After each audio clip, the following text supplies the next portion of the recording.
ಮಧುರೆ ಮೀನಾಕ್ಷಿ ದೇವರು ಮೊದಲು ಭದ್ರಕಾಳಿ ಅವತಾರಿ.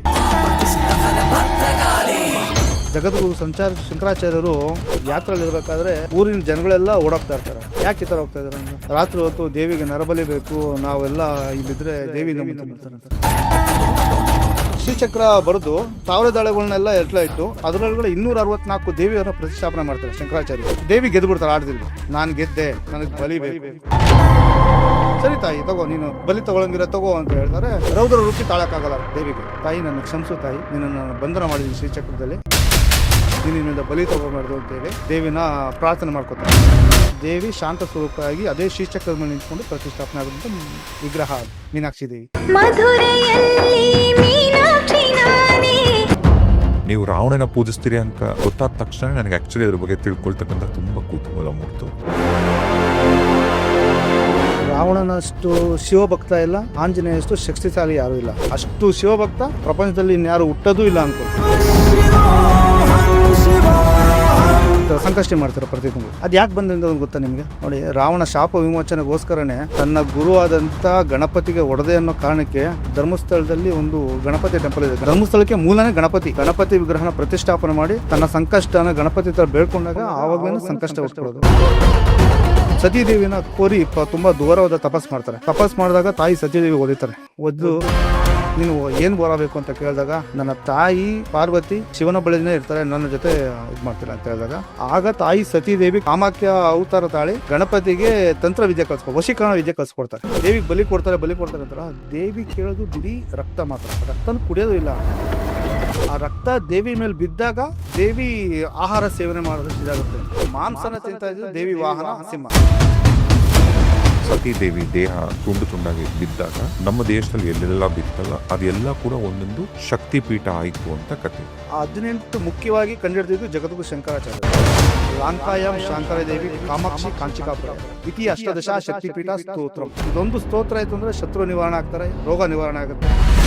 ಈ ಚಿದಂಬರ ರಹಸ್ಯ ಅಂದ್ರೆ ಏನು? 2 ಟೈಮ್ ಅಭಿಷೇಕ ಮಾಡ್ತಾರೆ. ಪ್ರತಿ ತಿಂಗಳು ಕಾಲಾಷ್ಟಮಿ ದಿನ ಮಾತ್ರ ಗರ್ಭದ ಗುಡಿ ಒಳಗಡೆಯಿಂದ ಕಾಲಭೈರೇಶ್ವರ ತರ್ತಾರೆ. ಹಾಗಾಗಿ ಚಿದಂಬರ ರಹಸ್ಯ ಅಂದ್ರೆ ಸ್ವರ್ಣಾಕರ್ಷಣ ಭೈರವೇಶ್ವರ ಇರೋದನ್ನೇ ಚಿದಂಬರ ರಹಸ್ಯ ಅಂತ ಕರೀತಾರೆ. ಈಗ ಅಸ್ಸಾಮಲ್ಲಿ ಇರ್ತಕ್ಕಂಥ ಮಯಾಂಗ್, ಅದು ಹಳ್ಳಿ ಏನಿದೆ ಆ ಗ್ರಾಮ, ಇವತ್ತಿಗೂ ಅಷ್ಟೇ ಆ ಊರಿಗೆ ಹೋಗಕ್ ಭಯ ಪಡ್ತಾರೆ. ಆ ಊರಲ್ಲಿ ಪ್ರತಿಯೊಂದೊಂದು ಮನೇಲೂ ಒಂದೊಂದು ತಾಂತ್ರಿಕ್ಸ್ ಇರ್ತಾರೆ. ಮನೆಗೊಬ್ಬ ಮಾಂತ್ರಿಕ ಅಂತ ಅಲ್ಲಿದ್ರು. ಈಗ ನಿಮ್ಮ ಮನೇಲಿ ಒಬ್ಬ ಮಾಂತ್ರಿಕ ಇದ್ದಾನಂದ್ರೆ ನೀವು ಕೆಟ್ಟದ್ ಮಾಡ್ತಾ ಇದ್ರೆ ನಿಮ್ಮ ಮನೇಲಿ ಒಬ್ಬನ ಬಲಿ ಕೊಡ್ಬೇಕು.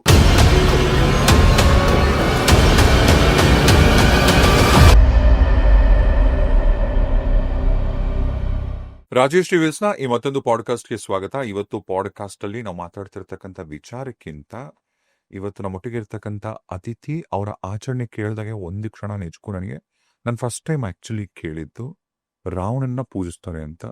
ಜಾಸ್ತಿ ಟೈಮ್ ತಗೊಳ್ಳಲ್ಲ, ಬನ್ನಿ ಡೈರೆಕ್ಟ್ ಆಗಿ ವಿಷಯಕ್ಕೆ ಹೊಟ್ಟೋಗೋಣ. ಇವತ್ತು ನಮ್ಮೊಟ್ಟಿಗೆ ಇರ್ತಕ್ಕಂಥ ಅತಿಥಿಗಳು ನಟರಾಜ್ ಗುರುಜಿಯವರು. ನಮಸ್ತೆ, ಹೇಗಿದ್ದೀರಾ? ಚೆನ್ನಾಗಿದೆ. ನಾನು ನಿಮಗೆ ಫೋನಲ್ಲಿ ಕೂಡ ಹೇಳ್ತಿದ್ದೆ, ಇನ್ಫ್ಯಾಕ್ಟ್ ಬಹುಶಃ ನಾನು ಕೇಳ್ದಂಗೆ ರಾವಣನ ಪೂಜೆ ಮಾಡ್ತಿದ್ದಾರೆ ಅಂತ. ನಾನು ಆಕ್ಚುಲಿ ನೀವು ರಾವಣನ ಪೂಜಿಸ್ತೀರಿ ಅಂತ ಗೊತ್ತಾದ ತಕ್ಷಣ ನನಗೆ ಆಕ್ಚುಲಿ ಅದ್ರ ಬಗ್ಗೆ ತಿಳ್ಕೊಳ್ತಕ್ಕಂಥ ತುಂಬಾ ಕುತೂಹಲ ಮೂಡ್ತು. ನೀವು ಹೇಗೆ ರಾವಣನ ಪೂಜೆ, ಅಂದ್ರೆ ಈ ಆಚರಣೆ ಏನಿದು? ಆಚರಣೆ ಏನಂದ್ರೆ ನೋಡಿ, ರಾವಣನಷ್ಟು ಶಿವಭಕ್ತ ಇಲ್ಲ, ಆಂಜನೇಯಷ್ಟು ಶಕ್ತಿಶಾಲಿ ಯಾರು ಇಲ್ಲ. ಈಗ ರಾಮಾಯಣದಲ್ಲಿ ಎಷ್ಟೋ ವಿಚಾರಗಳನ್ನ ರಾವಣನ ವಿಲನ್ ಆಗಿ ತೋರಿಸ್ಬಿಟ್ಟಿದ್ದಾರೆ, ರಾಕ್ಷಸನಾಗಿ ತೋರಿಸ್ಬಿಟ್ಟಿದ್ದಾರೆ. ಆದ್ರೆ ರಾವಣ ಏನ್ ಮಾಡ್ತಾನೆ ಅಂದ್ರೆ ಆಂಜನೇಯಲ್ಲಿ ಶಿವನ ಸ್ವರೂಪ ನೋಡ್ತಾನೆ. ಹಾಗಾಗಿ ರಾವಣ ಇವತ್ತವರೆಗೂ ಆಂಜನೇಯನಿಗೆ ಒಂದು ಎದುರು ಮಾತು ಹೇಳಿರಲ್ಲ. ಆಂಜನೇಯ ಏನ್ ಹೇಳಿದ್ರು ಅವರು ತಲೆ ತಗ್ಗಿಸಿ ಮಾತಾಡಿರ್ತಾರೆ ಆಂಜನೇಯನ. ಯಾಕಂದ್ರೆ ಆಂಜನೇಯ ಬಂದ್ಬಿಟ್ಟು ಶಿವ ಸ್ವರೂಪ. ಆದ್ರಿಂದ ರಾವಣ ಆಂಜನೇಯನಿಗೆ ಎದುರು ಮಾತಾಡಿರಲ್ಲ. ಅವನು ಏನೇ ಹೇಳಿದ್ರು, ಆಂಜನೇಯ ಏನೇ ರಾವಣಿಗೆ ಹೇಳಿದ್ರು ಶಿರಸ್ಸ ತಲೆ ಬಗ್ಸಿ ಆಂಜನೇಯನ ಮಾತಾಡ್ತಾರೆ. ಯಾಕಂದ್ರೆ ರಾವಣನಿಗೆ ಗೊತ್ತು ಶಿವ ಸಂಭೂತ ಅಂತೇಳಿ. ಆದ್ರೆ ಆಸ್ಥಾನದಲ್ಲಿ ತಾನು ರಾಜ ಅನ್ನೋದನ್ನ ಬಿಟ್ಕೊಡ್ಬಾರ್ದು ಅಂತೇಳಿ ತಾನು ಪೂಜೆ ಮಾಡುವ ಶಿವ ಪೂಜೆ ಮಾಡ್ಬೇಕಾದ್ರೆ ರಾವಣನಿಗೆ ಗೊತ್ತಾಗುತ್ತೆ ಆಂಜನೇಯ ಶಿವ ಸ್ವರೂಪ ಅಂತೇಳಿ. ಹಾಗಾಗಿ ಶಿವಭಕ್ತ ಅಂದ್ರೆ ಇಡೀ ಪ್ರಪಂಚದಲ್ಲಿ ರಾವಣನ್ ಬಿಟ್ರೆ ಬೇರೆ ಯಾರೂ ಇಲ್ಲ. ಅಷ್ಟು ಶಿವಭಕ್ತ ಪ್ರಪಂಚದಲ್ಲಿ ಇನ್ಯಾರು ಹುಟ್ಟೋದು ಇಲ್ಲ ಅನ್ಕೊಳ್ತೀವಿ. ಆ ರೀತಿ ಒಂದು ಶಿವಭಕ್ತ ಅಂದ್ರೆ ರಾವಣನ ಬಿಟ್ರೆ ಇನ್ಯಾರೂ ಇಲ್ಲ. ಮತ್ ಹಾಗಿದ್ರೆ ರಾವಣ ಮಾಡಿದ ಕೆಲಸಗಳೇನು ಸರಿ ಇಲ್ಲ ಅಲ್ವಾ? ರಾವಣ ಮಾಡಿದ ಕೆಲಸ ಸರಿ ಅಂದ್ರೆ ಅದು ಈ ಪಾರ್ವತಿ ದೇವಿ ಶಾಪ. ಈಗ ರಾವಣ ಏನ್ ಮಾಡ್ತಾನೆ, ಏನ್ ನಡೆದಿರತ್ತಲ್ಲಿ?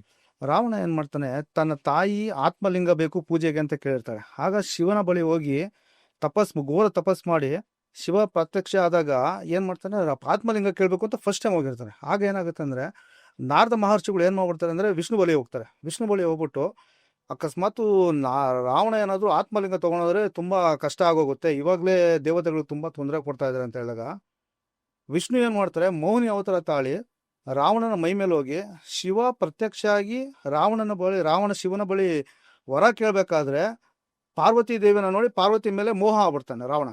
ನನಗೆ ಪಾರ್ವತಿ ಬೇಕು ಅಂತ ಕೇಳ್ಬಿಡ್ತಾನೆ. ಶಿವ ಒಂದು ಸತಿ ವರ ಕೊಡ್ಬೇಕಾದ್ರೆ ಕೊಡಲೇಬೇಕು. ಏನು ಮಾಡ್ತಾನೆ, ಆಯಿತು ಸರಿ ಕರ್ಕೊಂಡು ಹೋಗು ಅಂತ ಹೇಳ್ಬಿಟ್ಟು ಪಾರ್ವತಿನ ರಾವಣನ ಜೊತೆಲಿ ಕಳಿಸ್ಕೊಟ್ಬಿಡ್ತಾನೆ ಶಿವ ಪರಮಾತ್ಮ. ಆಗ ರಾವಣ ಪಾರ್ವತಿನ ಕರ್ಕೊಂಡ್ ಬರ್ತಾ ಇರ್ಬೇಕಾದ್ರೆ ನಾರದ ಮಹರ್ಷಿಗಳು ಅಡ್ಡ ಬರ್ತಾರೆ. ಏನಪ್ಪ ನೀನು ಯಾರನ್ನ ಕರ್ಕೊಂಡ್ ಬರ್ತಾ ಇದ್ದ, ಅತಿಲೋಕ ಸುಂದರಿಯಾದಂಥ ನಾನು ಪಾರ್ವತಿನ ಕರ್ಕೊಂಡ್ ಬರ್ತಾ ಇದ್ದೀನಿ ಅಂತ ಹೇಳ್ತಾನೆ. ಯಾರಪ್ಪ ಹೇಳಿದ್ದು ನಿನಗೆ, ನೀನು ಪಾರ್ವತಿ ಎಲ್ಲ ನೋಡು ರಾಕ್ಷಸಿನ ಕರ್ಕೊಂಡ್ ಬರ್ತಾ ಇದ್ಯಾ ಅಂತ ಹೇಳಿ ನಾರದ ಮಹರ್ಷಿಗಳು ಹೇಳ್ತಾರೆ. ಹಿಂದೆ ತಿರುಗಿ ನೋಡಿದಾಗ ಪಾರ್ವತಿ ದೇವಿ ಕಾಳಿ ಸ್ವರೂಪ ತಗೊಳ್ಬಿಡ್ತಾರೆ.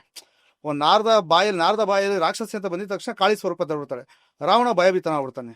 ನನಗೆ ಶಿವ ಮೋಸ ಮಾಡಿಬಿಟ್ಟ ಅಂತೇಳಿ ಫುಲ್ಲು ಇದು ಮಾಡಿ, ನೀ ಬೇಡ ಹೋಗು ಅಂದ್ಬಿಟ್ಟು ಪಾರ್ವತಿನ ಬಿಟ್ಬಿಟ್ಟು ಅಲ್ಲಿಂದ ಮುಂದಕ್ಕೆ ಬರ್ತಾರೆ. ಶಿವನ ಹತ್ರ ತಿರ್ಗಾ ಘೋರ ತಪಸ್ ಮಾಡೋಕೆ ಹೋಗ್ತಾರೆ.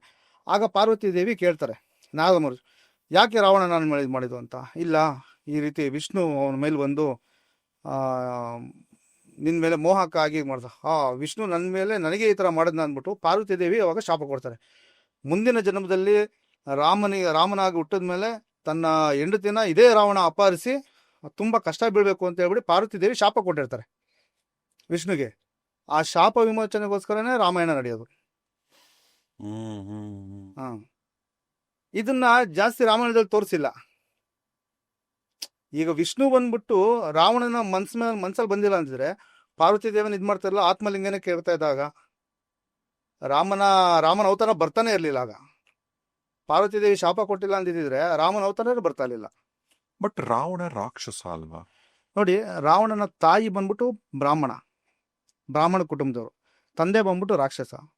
ಹಾಗಾಗಿ ರಾವಣ ರಾಕ್ಷಸ ಗುಣನೂ ಹೊಂದಿದ್ದ, ತಾಯಿಯಲ್ಲಿ ಶಿವಭಕ್ತನೂ ಹೊಂದಿದ್ದ. ಈಗ ರಾವಣನ ಪೂಜೆ ಅಥವಾ ರಾವಣನ ಆರಾಧನೆ ಮಾಡೋದು ಇದು ಏನಕ್ಕೆ? ಈಗ ನೋಡಿ, ನೀವು ಸಂಕಷ್ಟಾರ ಗಣಪತಿ ಅಂತ ಮಾಡ್ತೀರ, ಸಂಕಷ್ಟಿ ಮಾಡ್ತೀರ ಪ್ರತಿ ತಿಂಗಳು. ಅದು ಯಾಕೆ ಬಂದಿಂದ ಗೊತ್ತಾ ನಿಮಗೆ? ಇಲ್ಲ. ನೋಡಿ, ರಾವಣ ಶಾಪ ವಿಮೋಚನೆಗೋಸ್ಕರನೇ ತನ್ನ ಗುರು ಆದಂಥ ಗಣಪತಿಗೆ ಒಡೆದೆ ಅನ್ನೋ ಕಾರಣಕ್ಕೆ ಧರ್ಮಸ್ಥಳದಲ್ಲಿ ಒಂದು ಗಣಪತಿ ಟೆಂಪಲ್ ಇದೆ. ಧರ್ಮಸ್ಥಳಕ್ಕೆ ಮೂಲನೇ ಗಣಪತಿ ಮಂದಿರ. ಅದು ಅನ್ನದಾನಕ್ಕೆ ಹೋಗ್ಬೇಕಾದ್ರೆ ಒಂದು ಗಣಪತಿ ಮಂದಿರ ಇದೆ, ಬಲಮುರಿ ಗಣಪತಿ ಮಂದಿರ. ಗಣಪತಿ ವಿಗ್ರಹನ ಪ್ರತಿಷ್ಠಾಪನೆ ಮಾಡಿ ತನ್ನ ಸಂಕಷ್ಟನ ಗಣಪತಿ ಹತ್ರ ಬೇಡ್ಕೊಂಡಾಗ ಆವಾಗಲೇ ಸಂಕಷ್ಟ ಉಟ್ಕೊಳ್ಳೋದು. ಪೂರ್ತಿ ಉಪವಾಸ ಇದ್ದು ಸಂಕಷ್ಟಾರ ಗಣಪತಿ ಮಾಡ್ತಾನೆ, ಸಂಕಷ್ಟ ಚತುರ್ಥಿ ಅಂತ. ಅದಕ್ಕಾಗಿ ಸಂಕಷ್ಟಾರ ಚತುರ್ಥಿ ಬಂದಿದ್ದು. ಆ ಸಂಕಷ್ಟಾರ ಚತುರ್ಥಿ ಬಂದಿದ್ದು ರಾವಣನಿಂದ.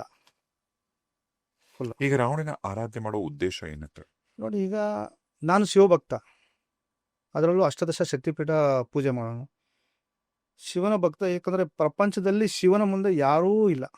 ಶಿವನ ಪೂಜೆ ಮಾಡೋರಿಗೆ ಎಂಥ ಕಷ್ಟ ಬಂದ್ರೂ ಶಿವ ಕಾಪಾಡ್ತಾನೆ. ಯಾಕಂದ್ರೆ ಒಳ್ಳೆ ರೀತಿ ಇರಬೇಕು. ನಾವು ಕೆಟ್ಟ ರೀತಿಯಲ್ಲಿ ಇವಾಗ ಶಿವನ ಪೂಜೆ ಮಾಡಿದ್ರೆ ಒಳ್ಳೇದು ಆಗುತ್ತೆ, ಕೆಟ್ಟದ್ದು ಆಗುತ್ತೆ. ಆದರೆ ನಾನು ಜನಗಳಿಗೆ ಒಳ್ಳೇದಾಗಬೇಕು, ನಾನು ಶಿವಭಕ್ತ ಆಗಬೇಕು ಅಂತೇಳಿ ಶಿವನ ಆರಾಧಕನಾಗಿ 12 ಜ್ಯೋತಿರ್ಲಿಂಗಗಳ ಪೂಜೆ ಮಾಡ್ಕೊಂಡು ಬರ್ತಾ ಇರ್ಬೇಕಾರೆ ಒಂದು ಶ್ರೀಲಂಕಾದಲ್ಲಿ ಶಾಂಕರ ದೇವಿ ಶಕ್ತಿಪೀಠ ಇದೆ. ಮೊದಲನೇ ಶಕ್ತಿಪೀಠ ಅದು ಶಾಂಕರ ದೇವಿ ಶಕ್ತಿಪೀಠ.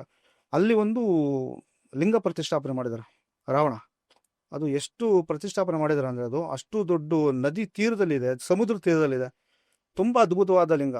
ಅವ್ರು ಹೇಗೆ ಪೂಜೆ ಮಾಡ್ತಿದ್ರು ಅಂದರೆ, ಈ ಸಂಧ್ಯಾ ವಂದನೆ ಟೈಮ್ ಅಂದರೆ ಪಾತಾಳ ಲೋಕದಲ್ಲಿ ಸ್ನಾನ ಮಾಡಿ ಮುಂಜಾನೆ ಬ್ರಾಹ್ಮಿ ಮುಹೂರ್ತದಲ್ಲಿ ಪೂಜೆ ಮಾಡ್ಕೊಂಡ್ಬಂದು ತಿರ್ಗಾ ತುಂಬ ಎತ್ತರವಾದ ಪರ್ವತ ಇದೆ ಒಂದು, ಆ ಪರ್ವತದಲ್ಲಿ ಸೂರ್ಯ ನಮಸ್ಕಾರ ಮಾಡಿ ನಂತರ ಶಿವ ಪೂಜೆ ಕೂತ್ಕೋತಾ ಇದ್ದಂತೆ ರಾವಣ. ಯಾಕಂದರೆ ಶಿವನ ಭಕ್ತಿ ಅಷ್ಟೊಂದು ಕಠೋರವಾಗಿ ಮಾಡ್ತಾ ಇದ್ದ. ಯಾಕಂದರೆ ಅವನ ಪೂಜೆಯಲ್ಲಿ ಯಾವುದೇ ರೀತಿಯಾದ ಒಂದೇ ಚೂರು ಅಡೆತಡೆ ಆದ್ರೂ ಅವನು ಅದಕ್ಕೆ ತಾನೇ ಶಿಕ್ಷೆ ಅನುಭವಿಸ್ಕೊತಾ ಇದ್ದ. ಅಷ್ಟು ಶಿವಭಕ್ತ. ಪೂಜೆ ವಿಚಾರಗಳಲ್ಲಿ ರಾವಣನ ಮುಂದೆ ಬೇರೆ ಯಾರೂ ಇಲ್ಲ. ಹಾಗಾಗಿ ರಾವಣನ ಬಗ್ಗೆ ನಾನು ತುಂಬ ತಿಳ್ಕೊಂಡಾಗ ಇಷ್ಟೊಂದು ತುಂಬ ದೊಡ್ಡ ಭಕ್ತ ಅಷ್ಟೊಂದು ಶಿವನ ಭಕ್ತನ್ನ ಈ ರೀತಿ ರಾಕ್ಷಸನಾಗೆ ಇವಾಗ ನಾನು ನೋಡ್ಕೊಂಬಂದ್ರೆ ಚೆನ್ನಾಗಿರೋದಿಲ್ಲ. ಇವಾಗ ಒಬ್ಬ ಕೆಟ್ಟವನ್ನ ನಾವು ಕೆಟ್ಟ ರೀತಿಯಲ್ಲೇ ನೋಡ್ತಾ ಇದ್ರೆ ಏನಾಗುತ್ತೆ ಅಂದರೆ, ಅವ್ನು ಕೆಟ್ಟವನಾಗೆ ಉಳಿತಾನೆ.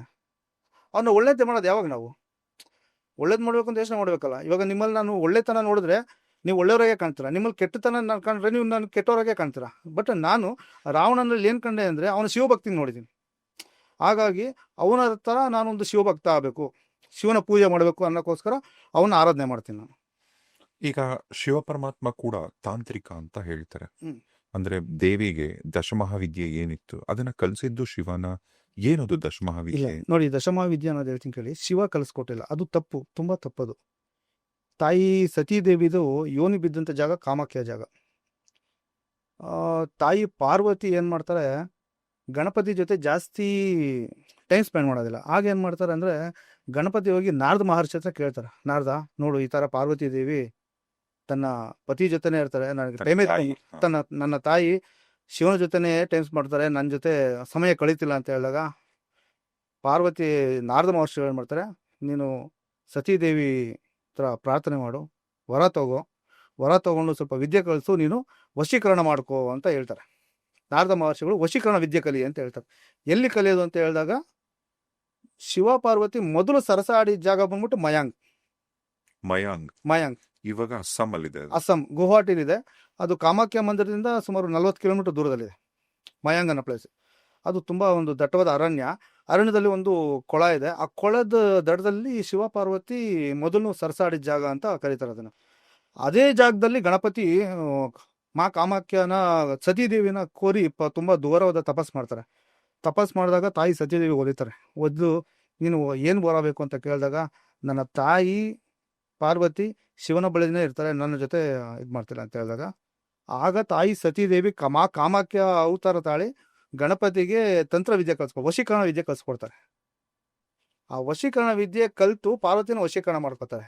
ನಂತರ ಏನಾಗುತ್ತೆ ಅಂದರೆ, ಇದೇ ರಾವಣ ಏನು ಮಾಡ್ತಾನೆ, ನಾರದ ಮಹರ್ಷಿಗಳು ಮಧ್ಯೆ ಕೇಳ್ತಾರೆ, ನಾನು ಹೇಗೆ ಜನಗಳಿಗೆ ಸ್ವಲ್ಪ ತಾಂತ್ರಿಕ ವಿದ್ಯೆ ಕಲಿಬೇಕು, ಸ್ವಲ್ಪ ಈ ದೇವತೆಗಳನ್ನೆಲ್ಲ ನಾನು ಹೇಗೆ ಇದು ಮಾಡಬೇಕು ಅಂತ ಹೇಳಿದಾಗ, ನೋಡು ತಾಯಿ ಪಾರ್ವತಿನ ವಶೀಕರಣ ವಿದ್ಯೆನ ಗಣಪತಿ ಮಯಾಂಗಲ್ ಕಲ್ತಿದ್ದಾರೆ ಕಾಮಾಖ್ಯಲ್ಲಿ, ನೀನು ಅಲ್ಲೂ ತಪಸ್ ಮಾಡಿ ಗಣಪತಿನ ವಶೀಕರಣ ಮಾಡಿಕೊಂಡು ಗಣಪತಿ ಹತ್ರ ನೀನು ವಿದ್ಯೆ ಕಲಿ ಅಂತ ನಾರದ ಮಹರ್ಷಿಗಳು ಹೇಳ್ತಾರೆ. ಆಗ ಗಣಪತಿ ಕುರಿತು ಘೋರವಾದ ತಪಸ್ ಮಾಡ್ತಾರೆ. ಎಲ್ಲಿ ಮಾಡ್ತಾರೆ, ಕಾಮಾಖ್ಯ ಮಂದಿರದ ಆಚೆಗಡೆ ಒಂದು ಮಂತ್ರಕುಂಭ ಅಂತ ದೊಡ್ಡ ಕಲ್ಲಿನ ವಿಗ್ರಹ, ಕಲ್ಲಲ್ಲಿ ಮಾಡೋಂಥ ಮಂತ್ರಕುಂಭ ಇದೆ, ಒಂದು ಕಳಶದ ಟೈಪಲ್ಲಿದೆ. ಅದು ಮಾ ಕಾಮಾಖ್ಯ ದೇವಿ ಆಚೆಗಡೆನೇ ಇದೆ. ಅಲ್ಲಿ ಒಂದು ಗಣಪತಿ ಮೂರ್ತಿ ಇದೆ, ಅದನ್ನು ಪ್ರತಿಷ್ಠಾಪನೆ ಮಾಡಿದ್ದು ರಾವಣ. ಆ ಕಲ್ಲಲ್ಲಿ ಸುಮ್ಮನೆ ಗಣಪತಿ ಮೂರ್ತಿನ ಕೆತ್ತನೆ ಮಾಡಿ ಅಲ್ಲೇ ಕುತ್ಕೊಂಡು ಘೋರ ತಪಸ್ ಮಾಡ್ತಾನೆ. ಘೋರ ತಪಸ್ ಮಾಡಿದಾಗ ಗಣಪತಿ ಪ್ರತ್ಯಕ್ಷವಾಗಿ ಏನು ಬೇಕು ಅಂತಾಗ, ನನಗೆ ತಂತ್ರವಿದ್ಯೆ ಎಲ್ಲ ಕಲಿಬೇಕು, ಮಂತ್ರವಿದ್ಯೆ ಕಲಿಬೇಕು ಅಂದಾಗ, ಇದೇ ಮಯಾಂಗ್ ಜಾಗದಲ್ಲಿ ಮಯಾಂಗ್ ಅನ್ನೋ ಪ್ಲೇಸಲ್ಲೇನೆ ರಾವಣನಿಗೆ ತಂತ್ರವಿದ್ಯೆ ಮಂತ್ರವಿದ್ಯೆನ ಗಣಪತಿ ಕಳಿಸ್ಕೊಡ್ತಾರೆ. ಅಲ್ಲಿ ಕಲ್ತಾದ್ಮೇಲೆ ಅಲ್ಲಿಂದ ಈ ಮಾಟ ಮಂತ್ರ ತಂತ್ರವಿದ್ಯೆ ಅಂತ ಇಡೀ ಪ್ರಪಂಚದಲ್ಲಿ ಹುಟ್ಟಿದೆ ಮಯಾಂಗಿಂದನೇ ಸುಮಾರು ಜನ ತಾಂತ್ರಿಕರು, ಈ ಕೇರಳ ಮಾಂತ್ರಿಕರು ಅವರೆಲ್ಲ ಅಲ್ಲಿಂದ ಕಲಿತು ಒಬ್ರಿಂದ ಹಾಗೆ ಫುಲ್ಲು ದೇಶಾದ್ಯಂತ ಹರಡ್ತದು. ಈಗ ಅಸ್ಸಾಮಲ್ಲಿ ಇರ್ತಕ್ಕಂಥ ಮಯಾಂಗ್ ಅದು ಹಳ್ಳಿ ಏನಿದೆ, ಆ ಗ್ರಾಮ ಇವತ್ತಿಗೂ ಅಷ್ಟೇ ಆ ಊರಿಗೆ ಹೋಗಕ್ ಭಯ ಪಡ್ತಾರೆ. ಆ ಊರಲ್ಲಿ ಪ್ರತಿಯೊಂದೊಂದು ಮನೇಲೂ ಒಂದೊಂದು ತಾಂತ್ರಿಕ್ಸ್ ಇರ್ತಾರೆ. ಇಲ್ಲ, ಈಗ ನೋಡಿ, ಈಗ ಇಲ್ಲ. ಇಷ್ಟಕ್ಕೂ ಆ ಹಳ್ಳಿ ಹೇಗಿದೆ? ಅದು ಹಳ್ಳಿ ಒಂದು ನಾರ್ಮಲ್ ಆಗಿ ಇದೆ, ಅದೊಂದು ಹಳ್ಳಿ ಥರನೇ ಇದೆ ಫುಲ್ಲು. ಫಸ್ಟು ಈಗ ಸುಮಾರು 15-20 ವರ್ಷಗಳ ಹಿಂದೆಗಡೆ ಇದ್ರು ಮಾಂತ್ರಿಕರು, ತುಂಬ ಮನೆಗೊಬ್ಬ ಮಾಂತ್ರಿಕ ಅಂತ ಅಲ್ಲಿದ್ರು. ಬಟ್ ಆಗಾಗ ಬರ್ತಾ ಏನಾಗೋಯ್ತು ಅಂದರೆ, ಈಗ ನಿಮ್ಮ ಮನೇಲಿ ಒಬ್ಬ ಮಾಂತ್ರಿಕ ಇದ್ದಾನೆ ಅಂದರೆ, ನೀವು ಕೆಟ್ಟದ್ದು ಮಾಡ್ತಾ ಇದ್ರೆ ನಿಮ್ಮ ಮನೇಲಿ ಒಬ್ಬನ ಬಲಿ ಕೊಡಬೇಕು. ಇವಾಗ ನಾನೊಂದು ಕೆಟ್ಟದ್ದು ಮಾಡ್ತಾ ಇದ್ದೀನಿ ಅಂದರೆ ನಾನೊಬ್ಬನ ಬಲಿ ಕೊಡಬೇಕು. ನನ್ನ ರಕ್ತದಲ್ಲಿ, ನನ್ನ ರಕ್ತ ಸಂಬಂಧದಲ್ಲಿ ಒಬ್ಬರನ್ನ ಬಲಿ ಕೊಟ್ರೇನೆ ನನಗೆ ತಾಂತ್ರಿಕ ವಿದ್ಯೆ ಬರೋದು, ಇಲ್ಲಾಂದ್ರೆ ಬರೋದಿಲ್ಲ. ದೇವಿ ಅಷ್ಟು ಕಠೋರ. ಕಾಮಾಖ್ಯ ಸುಮ್ಮನೆ ಅಲ್ಲ, ದಶಮಹಾವಿದ್ಯೆ ಅನ್ನೋದು ಸುಮ್ಮನೆ ಅಲ್ಲ. ದಶಮಹಾವಿದ್ಯೆ ನೀವು ಮಾಡಬೇಕು ಅಂದರೆ, ನೀವೊಬ್ರು ಕೆಟ್ಟದ್ದು ಮಾಡಬೇಕು, ಒಳ್ಳೇದು ಮಾಡಬೇಕಾದ್ರೆ ಏನು ತೊಂದರೆ ಇಲ್ಲ. ನೀವೊಬ್ರು ಕೆಟ್ಟದ್ದು ಮಾಡಬೇಕು ಅಂತ ಹೇಳಿದ್ರೆ ನಿಮ್ಮ ರಕ್ತ ಸಂಬಂಧದಲ್ಲಿ ಯಾರನ್ನೊಬ್ರು ಬಲಿ ಕೊಡಬೇಕು. ಹಾಗಾಗಿ ಅಲ್ಲೇನಾಯ್ತು, ಬಲಿ ಪೂಜೆ ಜಾಸ್ತಿ ಆಗ್ತಾ ಬರ್ತಾ ಇದ್ರಿಂದ ಅದನ್ನ ಸ್ಟಾಪ್ ಮಾಡಿಸ್ಬೇಕು. ಅಲ್ಲಿ ನಡೀತಿತ್ತು ಅವರು? ಮೊದಲು ನಡೀತಿತ್ತು. ನರಬಲಿ ನಡೀತಿತ್ತು. ಅಲ್ಲಿ ನರಬಲಿ ನಡೀತಿತ್ತು. ನರಬಲಿ ಇಲ್ಲದೆ ಯಾವುದೇ ತಾಂತ್ರಿಕ ವಿದ್ಯೆ ಕಲಿಯಕ್ಕಾಗಲ್ಲ. ಈಗ ರಾವಣನು ಅಷ್ಟೇ, ಅಷ್ಟು ರಾಕ್ಷಸ ಆಗ್ಬೇಕಾದ್ರೆ ಕಾರಣ ಅವನು ನರಬಲಿ ಕೊಟ್ಕೊಂಡೇ ಈಗ ತಾಂತ್ರಿಕ ವಿದ್ಯೆ ಕಲ್ತಿತ್ತು. ಅಲ್ಲ, ಈಗ ಮಯಾಂಗ ಹಳ್ಳಿಲಿ ಇದೆಲ್ಲ ಪ್ರಾಕ್ಟೀಸಸ್ ನಡೀತಿತ್ತು. ಈಗ ಇಲ್ಲ, ಎಲ್ಲ ಹೊರಟೋಗಿದ್ರೆ. ತುಂಬ ಹಳೆ ಕಾಲದ್ದು ತಾಂತ್ರಿಕರು ಅಂದರೆ ಇಬ್ಬರೇ ಇರೋದವರು. ಅವ್ರಿಗೂ ತುಂಬ ವಯಸ್ಸಾಗಿದೆ. ಅದರಲ್ಲಿ ಒಬ್ರಿಗಂತೂ ತುಂಬ ವಯಸ್ಸಾಗೋಗಿದೆ. ನನ್ನ ಪ್ರಕಾರ ಅವ್ರು ಬದುಕಿದ್ರೆ ಒಂದು 3-4 ಇಯರ್ಸ್ ಬದುಕಿರ್ಬೋದು ನಾವು, ಅಷ್ಟೇ. ಆದ್ರೂ ಈಗಲೂ ಅವರು ಅವರ ಬಳಿ ಯಾರೇ ಕಷ್ಟ ಅಂತ ಹೇಳ್ಕೊಂಡು ಹೋದ್ರು ಅವ್ರಿಗೆ ಪರಿಹಾರ ಕೊಡ್ತಾ ಇದ್ರು ಅವ್ರು.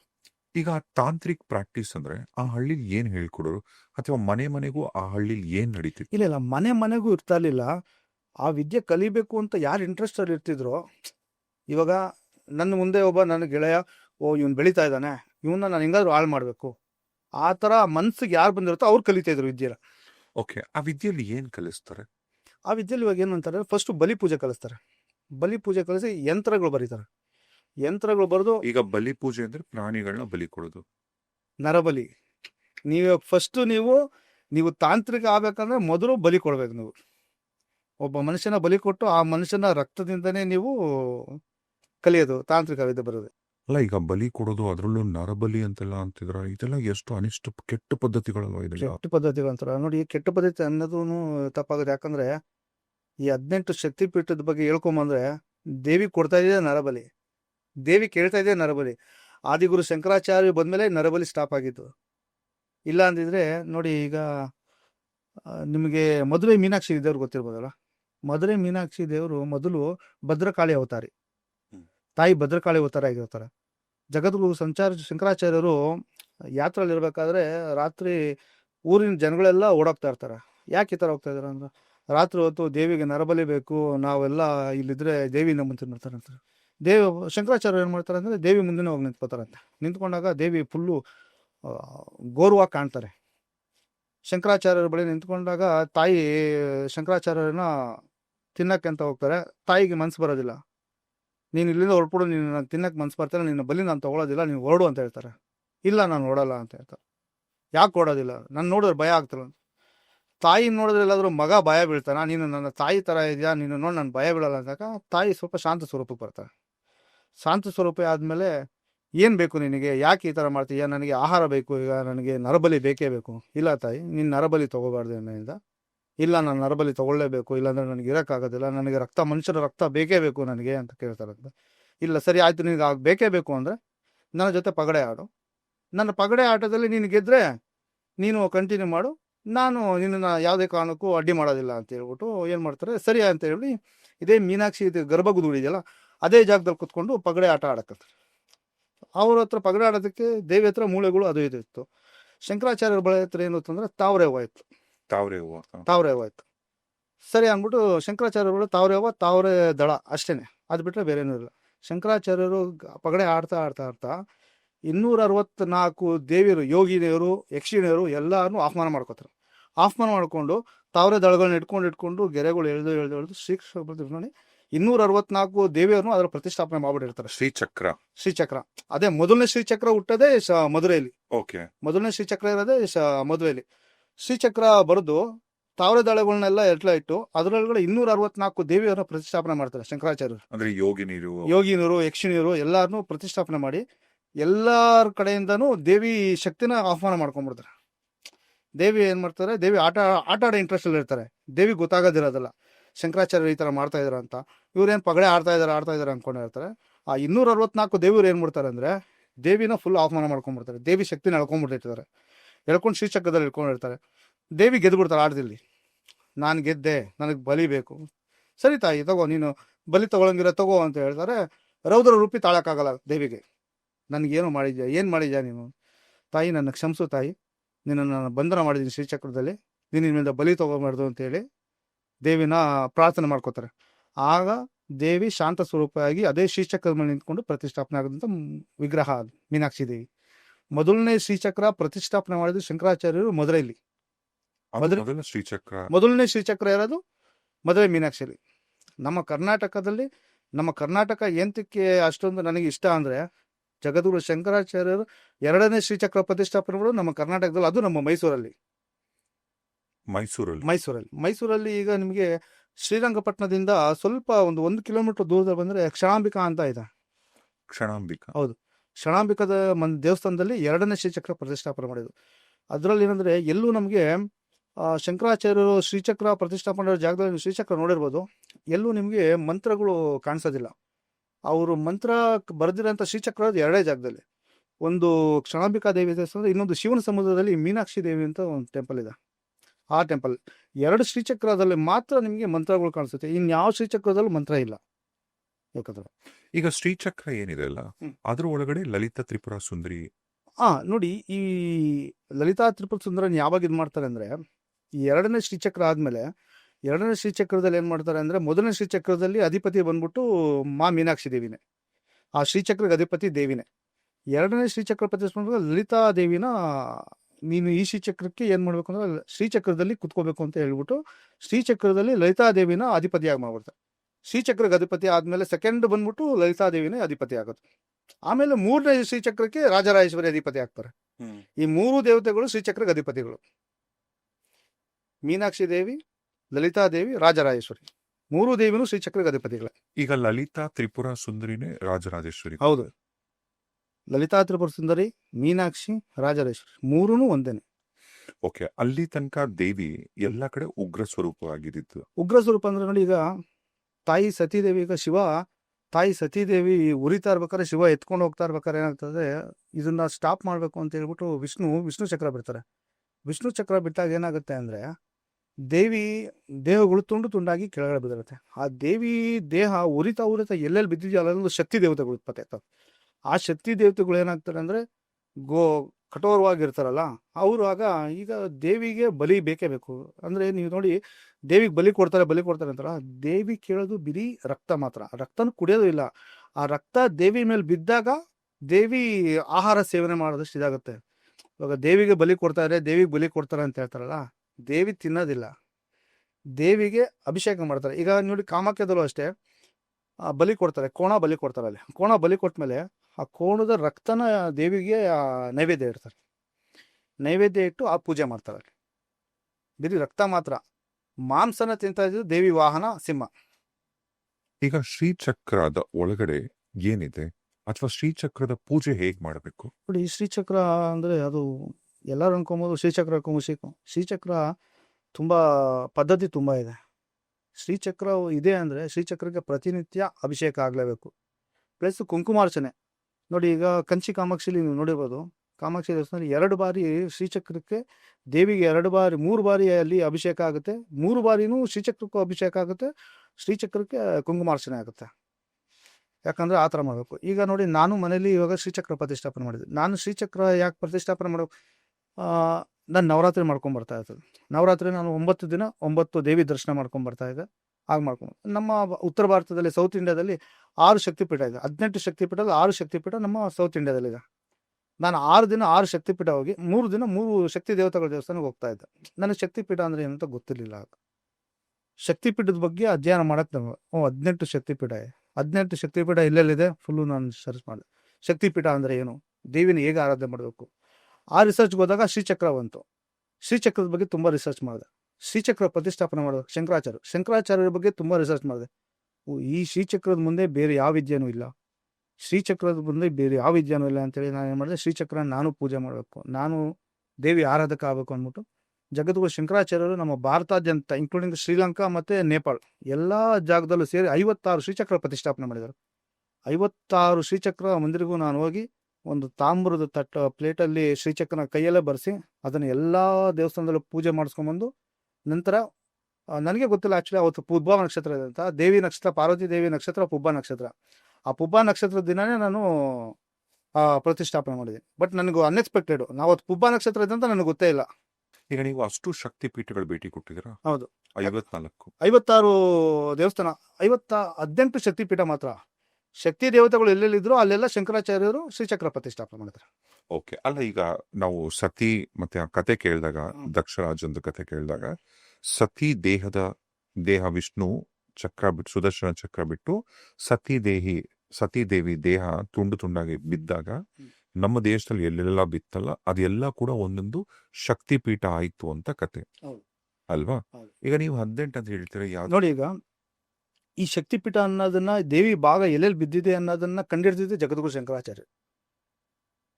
ಆ 18 ಮುಖ್ಯವಾಗಿ ಕಂಡಿಡ್ದಿದ್ದು ಜಗದ್ಗುರು ಶಂಕರಾಚಾರ್ಯರು. 18 ಶಕ್ತಿಪೀಠ ಕಂಡಿಡ್ದಾದ್ಮೇಲೆ ಅವರ ಅನ್ಯಾಯಗಳು ಅವರು ಇದಾದ್ಮೇಲೆ 56, ಈಗ ನೋಡಿ ದಂತಕಥೆ ಬರುವಾಗ 18, 56 ಮತ್ತು 102 ಶಕ್ತಿಪೀಠ ಇದೆ ಅಂತ ಹೇಳ್ತಾರೆ. ಅದರಲ್ಲಿ 18 ಶಕ್ತಿಪೀಠ ಮಾತ್ರ ಮುಖ್ಯ.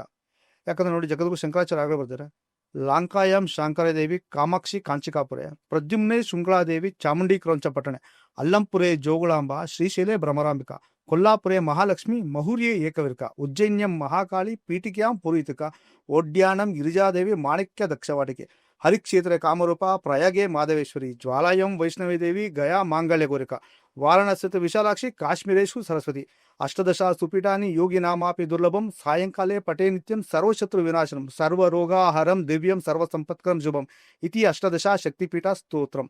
ಈ ಸ್ತೋತ್ರ ಬರೆದವರು ಜಗದ್ಗುರು ಶಂಕರಾಚಾರ್ಯರು. ಇದೊಂದು ಸ್ತೋತ್ರ ಆಯ್ತು ಅಂದ್ರೆ ಶತ್ರು ನಿವಾರಣೆ ಆಗ್ತಾರೆ, ರೋಗ ನಿವಾರಣೆ ಆಗುತ್ತೆ. ಈ 18 ದೇವಿನ ಪೂಜೆ ಮಾಡ್ತಾರೆ, ಯಾರು ಮಾಡ್ತಾರೋ ಅವ್ರಿಗೆ ಯಾವುದೇ ರೀತಿ ತೊಂದರೆ ಆಗೋದಿಲ್ಲ. ನಾನು 18 ಶಕ್ತಿಪೀಠ ಯಾಗ ಪೂಜೆ ಮಾಡ್ಕೊಂಬತ್ತ ಇವತ್ತರೆಗೂ ನಾನು ದೇವಿ ಯಾವತ್ತೂ ಕಷ್ಟಪಟ್ಟಿಲ್ಲ. ನನ್ನಿಂದ ಜನಗಳಿಗೆ ಒಳ್ಳೇದಾಗ್ತಾ ಇರೋದು, ಇವತ್ತರೆಗೂ ನನಗೊಂದು ಕೆಟ್ಟದಾಗ್ತಾ ಇಲ್ಲ, ನನಗೊಂದು ಕಷ್ಟ ಬರ್ತಾ ಇಲ್ಲ, ನನಗೊಂದು ದುಷ್ಟ ಶಕ್ತಿ ನನ್ನ ಹತ್ರ ಬರ್ತಾ ಇಲ್ಲ. ಈಗ ನೋಡಿ, ಮೊದಲನೇ 18 ಶಕ್ತಿಪೀಠಗಳ ವಿವರಣೆ ಹೇಳ್ತೀನಿ. 18 ಶಕ್ತಿಪೀಠಗಳು ಯಾವ್ದು ಅಂದರೆ, ಮೊದಲನೇ ಶಕ್ತಿಪೀಠ ಬಂದ್ಬಿಟ್ಟು ಲಾಂಕಾಯಂ ಶಾಂಕರಿ ದೇವಿ. ಲಾಂಕಾಯಂ ಶಾಂಕರಿ ದೇವಿ ಅಂದರೆ ತಾಯಿ ಸತೀದೇವಿ ತೊಡೆ ಬಿದ್ದಂಥ ಜಾಗ ಶ್ರೀಲಂಕಾದಲ್ಲಿದೆ. ಶಾಂಕರಿ ದೇವಿ ಅಂತ ಕರೀತಾರೆ. ಅದು ತ್ರಿಂಕಲೊಮೆ ಅಂತ ಊರಿದೆ. ಆ ತ್ರಿಂಕಲೊಮೆ ಊರಲ್ಲಿ ಕೋಣೇಶ್ವರ ಮಂದಿರ ಅಂತ ಇದೆ. ಆ ಕೋಣೇಶ್ವರ ಮಂದಿರ ಹಿಂಭಾಗದಲ್ಲೇನೆ ತಾಯಿ ಸತೀದೇವಿ ಶಾಂಕರಿ ದೇವಿ ಶಕ್ತಿಪೀಠ ಇದೆ. ಮತ್ತು ಎರಡನೇ ಶಕ್ತಿಪೀಠ ಬಂದ್ಬಿಟ್ಟು ಕಾಮಾಕ್ಷಿ ಕಾಂಚಿಕಾಪುರೆ, ಅಂದರೆ ತಾಯಿ ಕಂಚಿ ಕಾಮಾಕ್ಷಿ ಅಂತ ಕೇಳಿರ್ಬೋದು. ತಾಯಿ ಕಾಮಾಕ್ಷಿ ದೇವಿ ಶಕ್ತಿಪೀಠ. ತಾಯಿ ತಾಯಿ ಸತೀದೇವಿ ಒಕ್ಕಳು ಬಿದ್ದಂಥ ಜಾಗನ ಕಾಮಾಕ್ಷಿ ದೇವಿ ಶಕ್ತಿಪೀಠ ಅಂತ ಕರಿತೀವಿ. ಕಂಚಿ ನಮ್ಮ ಮದ್ರಾಸ್ ಚೆನ್ನೈ ಸಮೀಪದಂಥ ಕಾಂಚೀಪುರಮಲ್ಲಿದೆ ಅದು ಶಕ್ತಿಪೀಠ. ಕಂಚಿ ಕಾಮಾಕ್ಷಿ ಅಂತ ಹೇಳಿದರೆ. ಮೂರನೇ ಶಕ್ತಿಪೀಠ ಬಂತೇಳಿ ನಮ್ಮ ಮೈಸೂರಿನಂಥ ಚಾಮುಂಡಿ ಕ್ರೌಂಚಪಟ್ಟಣೆ, ಅಂದರೆ ತಾಯಿ ಚಾಮುಂಡೇಶ್ವರಿ ದೇವಿ ಶಕ್ತಿಪೀಠ. ಆ ಜಾಗದಲ್ಲಿ ಬಿದ್ದಂಥದ್ದು ತಾಯಿ ಸತೀದೇವಿ ಕೂದಲು ಬಿದ್ದಂಥ ಜಾಗ. ಅದು ತಾಯಿ ಸತೀದೇವಿ ಕೂದಲು ಬಿದ್ದಂಥ ಜಾಗನ ಚಾಮುಂಡಿ ಕ್ರೌಂಚಪಟ್ಟಣೆ ಅಂತ ಕರಿತಾ ಇದೀವಿ. ನಾಲ್ಕನೇದು ಅಂದ್ಬಿಟ್ಟು ಪ್ರದ್ಯುಮ್ನೆ ಶೃಂಖಲಾದೇವಿ ಅಂದರೆ ತಾಯಿ ಶೃಂಖಲಾದೇವಿ.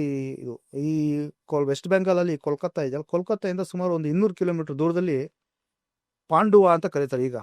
ಆಗ ಪ್ರದ್ಯುಮ್ನೆ ಅಂತ, ಈಗ ಪಾಂಡುವ ಅಂತ ಕರೀತಾರೆ. ಆ ಊರಲ್ಲಿ ತಾಯಿ ಶೃಂಖಲಾದೇವಿ ದೇವಸ್ಥಾನ ಇದೆ. ಅದು ತುಂಬ ಅತಿ ಸುಂದರವಾದ ದೇವಸ್ಥಾನ ಇತ್ತು. ಆಗಿನ ಕಾಲದಲ್ಲಿ ಜಗದ್ಗುರು ಶಂಕರಾಚಾರ್ಯ ಪ್ರತಿಷ್ಠಾಪನೆ ಮಾಡೋದು. ಮೊಘಲ್ ಸಾಮ್ರಾಜ್ಯದವ್ರು ಏನು ಮಾಡ್ತಾರೆ ಅಂದರೆ ಆ ದೇವಸ್ಥಾನನ ಪೂರ್ತಿಯಾಗಿ ನಾಶ ಮಾಡ್ಬಿಟ್ಟಿದ್ದಾರೆ. ಈಗ ಅದನ್ನು ಪೂರ್ತಿ ರಿಸ್ಟ್ರಿಕ್ಷನ್ ಏರಿಯಾ ಮಾಡ್ಬಿಟ್ಟಿದ್ದಾರೆ ಸೆಂಟ್ರಲ್ ಗೌರ್ಮೆಂಟ್ ಅವರು. ಅಲ್ಲಿ ಬರೀ ಆ ದೇವಸ್ಥಾನದ ಅವಶೇಷಗಳನ್ನ ಮಾತ್ರ ನೋಡ್ಬೋದು ನಾವು, ಬೇರೆ ಏನೂ ನೋಡೋಕ್ಕಾಗೋದಿಲ್ಲ. ಹಾಗಾಗಿ ಅಲ್ಲಿ ಶೃಂಖಲಾದೇವಿ ಆರಾಧನೆ ಎಲ್ಲೂ ಇಲ್ಲ. ಈಗ ಮುಂದಿನ ದಿನಗಳಲ್ಲಿ ಸರ್ಕಾರ ಎಚ್ಚೆತ್ಕೊಂಡು ಅಲ್ಲಿ ದೇವಸ್ಥಾನ ಮಾಡಿದ್ರು ಅಂದರೆ ನಮಗೊಂದು ಭಾಗ್ಯ. ನಾವು 18 ಶಕ್ತಿಪೀಠ ಯಾತ್ರೆ ಮಾಡೋದೊಂದು ಭಾಗ್ಯ. ತಾಯಿ ಶೃಂಖಲಾದೇವಿ ಪೂಜೆ ಸಿಗುತ್ತೆ ನಮಗೆ. 5ನೇ ಶಕ್ತಿಪೀಠ ಬಂದ್ಬಿಟ್ಟು ಅಲ್ಲಂಪುರೆ ಜೋಗುಳಾಂಬ ಅಂದರೆ ಕರ್ನೂಲಲ್ಲಿ ಅಲ್ಲಂಪುರ ಅಂತ ಇದೆ ಒಂದು. ಅಲ್ಲಂಪುರಲ್ಲಿ ಜೋಗುಳಾಂಬ ದೇವಿ ತಾಯಿ ತುಂಬ ರೌದ್ರ ಸ್ವರೂಪಿ, ವಿಚಿತ್ರ ದೇವಿ. ತಾಯಿಯ ಮೇಲ್ಭಾಗದ ಹಲ್ಲು ಬಿದ್ದಂಥ ಜಾಗ ಅದು. ತಾಯಿ ಸತೀದೇವಿ ಹಲ್ಲು ಬಿದ್ದ ಜಾಗ. ತಾಯಿ ಎಷ್ಟು ಕ್ರೌರವಾಗಿರ್ತಾರೆ ಅಂದರೆ, ದೇವಿ ನೋಡೋದಕ್ಕೆ ಒಂಥರ ವಿಚಿತ್ರವಾಗಿರ್ತಾರೆ. ಒಂಥರ ಫುಲ್ಲು ವಯಸ್ಸಾಗಿರೋ ಥರ, ಫುಲ್ಲು ಅಜ್ಜಿ ಆಕಾರದಲ್ಲಿರ್ತಾರೆ. ತಲೆ ಮೇಲೆ ಹಲ್ಲಿ ಮತ್ತು ಜಿರಳೆ ಮತ್ತು ಚೇಳು, ಈ ರೀತಿಯಾದ ವಿಚಿತ್ರ ಪ್ರಾಣಿಗಳು ತಲೆ ಮೇಲೆ ಹರದಾಡ್ತಾ ಇರ್ತದೆ. ತುಂಬ ರೌದ್ರ ಸ್ವರೂಪಿ, ಅಂದರೆ ಎಷ್ಟು ರೌದ್ರಿ ಅಂದರೆ ಆ ದೇವಸ್ಥಾನದಲ್ಲೂ ಅಷ್ಟೇ. ಈ ಮುಘಲರು ಏನು ಮಾಡ್ತಾರೆ ಅಂದರೆ ಆ ದೇವಸ್ಥಾನ ಎಲ್ಲ ಫುಲ್ಲು ನಾಶ ಮಾಡಿಬಿಟ್ಟಿರ್ತಾರೆ. ದೇವಿ ಅಲ್ಲಿ ಅತಿ ಸುಂದರವಾದ ಶ್ರೀಚಕ್ರ ಇರುತ್ತೆ. ಶ್ರೀಚಕ್ರ ಪ್ಲಸ್ಸು ಮೂರ್ತಿನ ಎರಡನ್ನೂ ನಾಶ ಮಾಡಿಬಿಟ್ಟಿರ್ತಾರೆ. ಅದಾದ ನಂತರ ಈಗ ಇರೋ ಮೂರ್ತಿ ಬಂದ್ಬಿಟ್ಟು ಪುನರ್ ಪ್ರತಿಷ್ಠಾಪನೆ ಮಾಡಿದಂಥ ಮೂರ್ತಿ. ಅದು ಪುರಾತನವಾದಂಥ ಮೂರ್ತಿ ಒಂದು ದೇವಸ್ಥಾನ ಗರ್ಭದ ಗುಡಿ ಒಳಗಡೆ ಇಟ್ಟಿದ್ದಾರೆ. ಅದು ಉತ್ಸವ ಮೂರ್ತಿ. ಆಗಿನ ಕಾಲದಲ್ಲಿ ಉತ್ಸವ ಮೂರ್ತಿ ಇತ್ತು.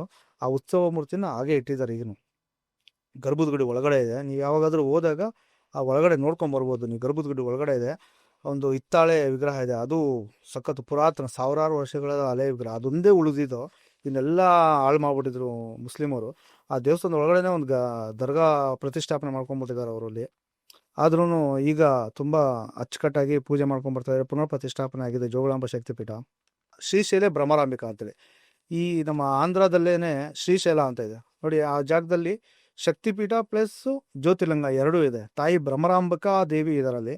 ತಾಯಿ ಭ್ರಮರಾಂಬ ದೇವಿ ತಾಯಿಯ ಬೆನ್ನು ಭಾಗ ಬಿದ್ದಂಥ ಜಾಗ ಅದು ಭ್ರಮರಾಂಬಿಕಾ. ಅಂದರೆ ಅಲ್ಲಿ ಶಿವಾಜಿ ಮಹಾರಾಜರಿಗೆ ತಾಯಿ ಕತ್ತಿ ಕೊಟ್ಟಂಥ ಜಾಗ ಅದು. ಶಿವಾಜಿ ಮಹಾರಾಜರು ಹೋಗಿ ದೇವಿನ ಪ್ರಾರ್ಥನೆ ಮಾಡಿ ದೇವಿ ಬಗ್ಗೆ ತಪಸ್ಸು ಮಾಡಿದಾಗ ದೇವಿಗೆ ಕತ್ತಿ ಕೊಟ್ಟಂತ ದೇವಿ ಶಿವಾಜಿ ಮಹಾರಾಜರಿಗೆ ಕತ್ತಿ ಕೊಟ್ಟಂತ ಜಾಗ ಅದು. 7ನೇ ಶಕ್ತಿಪೀಠ ಬಂದ್ಬಿಟ್ಟು ಶ್ರೀಶೈಲ ಬಂದ್ಬಿಟ್ಟು ಕೊಲ್ಲಾಪುರೇ ಮಹಾಲಕ್ಷ್ಮಿ. ನಮ್ಮ ಮಹಾಲಕ್ಷ್ಮಿ ಟೆಂಪಲ್ ಇದೆ, ನಿಮ್ಗೆ ಗೊತ್ತಿರ್ಬೋದು, ಕೊಲ್ಲಾಪುರ ಮಹಾಲಕ್ಷ್ಮಿ. ಅಲ್ಲಿ ದೇವಿ ಕಣ್ಣು ತಾಯಿ ಸತೀದೇವಿ ಕಣ್ಣು ಬಿದ್ದಂಥ ಜಾಗ ಅದು. ಅಲ್ಲಿ ಕೊಲ್ಲಾಪುರ ಮಹಾಲಕ್ಷ್ಮಿ. ಈಗ ತಿರುಪತಿ ವೆಂಕಟೇಶ್ವರ ಸ್ವಾಮಿ ದರ್ಶನ ಮಾಡಿ ಕೊಲ್ಲಾಪುರ ಮಹಾಲಕ್ಷ್ಮಿ ದರ್ಶನ ಮಾಡಬೇಕು ಅಂತಾರೆ. ಯಾಕಂದರೆ ತಾಯಿ ಅಲಮೇಲ್ ಮಂಗ ಬಂದ್ಬಿಟ್ಟು ತಿರುಪತಿ ಕೆಳಗಡೆ ಬೆಟ್ಟದ ಕೆಳಗಡೆನೇ ಇದ್ದಾರೆ. ತಾಯಿ ಕೋಪಗೊಂಡು, ಮಹಾಲಕ್ಷ್ಮಿ ಕೋಪಗೊಂಡು ಕೊಲ್ಲಾಪುರ ಗಂಟ ಬಂದ್ಬಿಟ್ಟು ಅಲ್ಲಿ ತಪಸ್ಸಿಗೆ ಕೂತ್ಬಿಟ್ಟಿರ್ತಾರೆ. ಆ ಜಾಗದಲ್ಲಿ ನೋಡಿ, ಈಗ ಕೊಲ್ಲಾಪುರ ಮಹಾಲಕ್ಷ್ಮಿ ಕಣ್ಣುಗಳು ಎಷ್ಟು ದೊಡ್ಡದಾಗ, ಆ ಕಣ್ಣೇ ಅಟ್ರಾಕ್ಷನು. ಯಾಕಂದರೆ ತಾಯಿ ಸತೀದೇವಿ ಕಣ್ಣು ಬಿದ್ದಂಥ ಜಾಗ ಅದು. ಅಲ್ಲಿ ಜಗದ್ಗುರು ಲಕ್ಷ್ಮೀ ಶ್ರೀಚಕ್ರ ಪ್ರತಿಷ್ಠಾಪನೆ ಮಾಡಿದ್ದಾರೆ. ಯಾಕಂದರೆ 2 ಜಾಗದಲ್ಲಿ ಲಕ್ಷ್ಮೀ ಶ್ರೀಚಕ್ರ, ಒಂದು ತಿರುಪತಿಲಿದೆ, ಇನ್ನೊಂದು ಕೊಲ್ಲಾಪುರಲ್ಲಿ. ಕೊಲ್ಲಾಪುರ ಮಹಾಲಕ್ಷ್ಮಿ. ಇನ್ನೊಂದು 8ನೇ ಶಕ್ತಿ ಮಹೂರ್ಯ ಏಕವೀರಕ. ಮಹೂರ್ಯ ಏಕವೀರಕ ಅಂದರೆ ನೋಡಿ, ಎಲ್ಲರಿಗೂ ಮಹೂರ್ಗಢ ಅಂತ ಇದೆ ಮಹಾರಾಷ್ಟ್ರಲ್ಲಿ, ನಾಂದೇಡ್ ಹತ್ರ. ಎಲ್ಲರೂ ಏನು ಅನ್ಕೋತಾರೆ, ಮಹೂರ್ಗಢಲ್ಲಿ ರೇಣುಕಾದೇವಿ ದೇವಸ್ಥಾನ ಇದೆ, ರೇಣುಕಾದೇವಿ ದೇವಸ್ಥಾನನೇ ಶಕ್ತಿಪೀಠ ಅನ್ಕೋತಾರೆ. ಆ್ಯಕ್ಚುಲಿ ರೇಣುಕಾದೇವಿ ಶಕ್ತಿಪೀಠ ಅಲ್ಲ. ನಾನು ಹಾಗೆ ಅಂದ್ಕೊಂಡು ಈ ಶಕ್ತಿಪೀಠ ಮೊದಲನೇ ಬಾರಿಗೆ ಶಕ್ತಿಪೀಠ ಯಾತ್ರೆಗೆ ಹೋಗ್ತಾ ಇರ್ಬೇಕಾದ್ರೆ ನಾನು ನಾಂದೇಡಲ್ಲಿ ಇಳ್ಕೊಂಡು ನಾಂದೇಡಲ್ಲಿ ಬಸ್ಸಲ್ಲಿ ಹೋಗ್ತಾ ಇದ್ದೆ. ಬಸ್ಸಲ್ಲಿ ಕಂಡಕ್ಟರ್ ಕೇಳ್ತೀನಿ ಎಲ್ಲಿಗೋಗ್ಬೇಕು ಅಂದರೆ ಶಕ್ತಿಪೀಠ ಹೋಗ್ಬೇಕು, ಏಕವೀರಕ ಶಕ್ತಿಪೀಠ ಅಂತ ಹೇಳ್ತೀನಿ. ಅವರು ಮಹೂರ್ಗಢಕ್ಕೆ ಟಿಕೆಟ್, ಮಹೂರ್ಗಢಲ್ಲಿ ಇದೆ, ಮಹೂರ್ಗಢ ಅಂತ ಹೋಗ್ತಾ ಇರ್ತಾರೆ.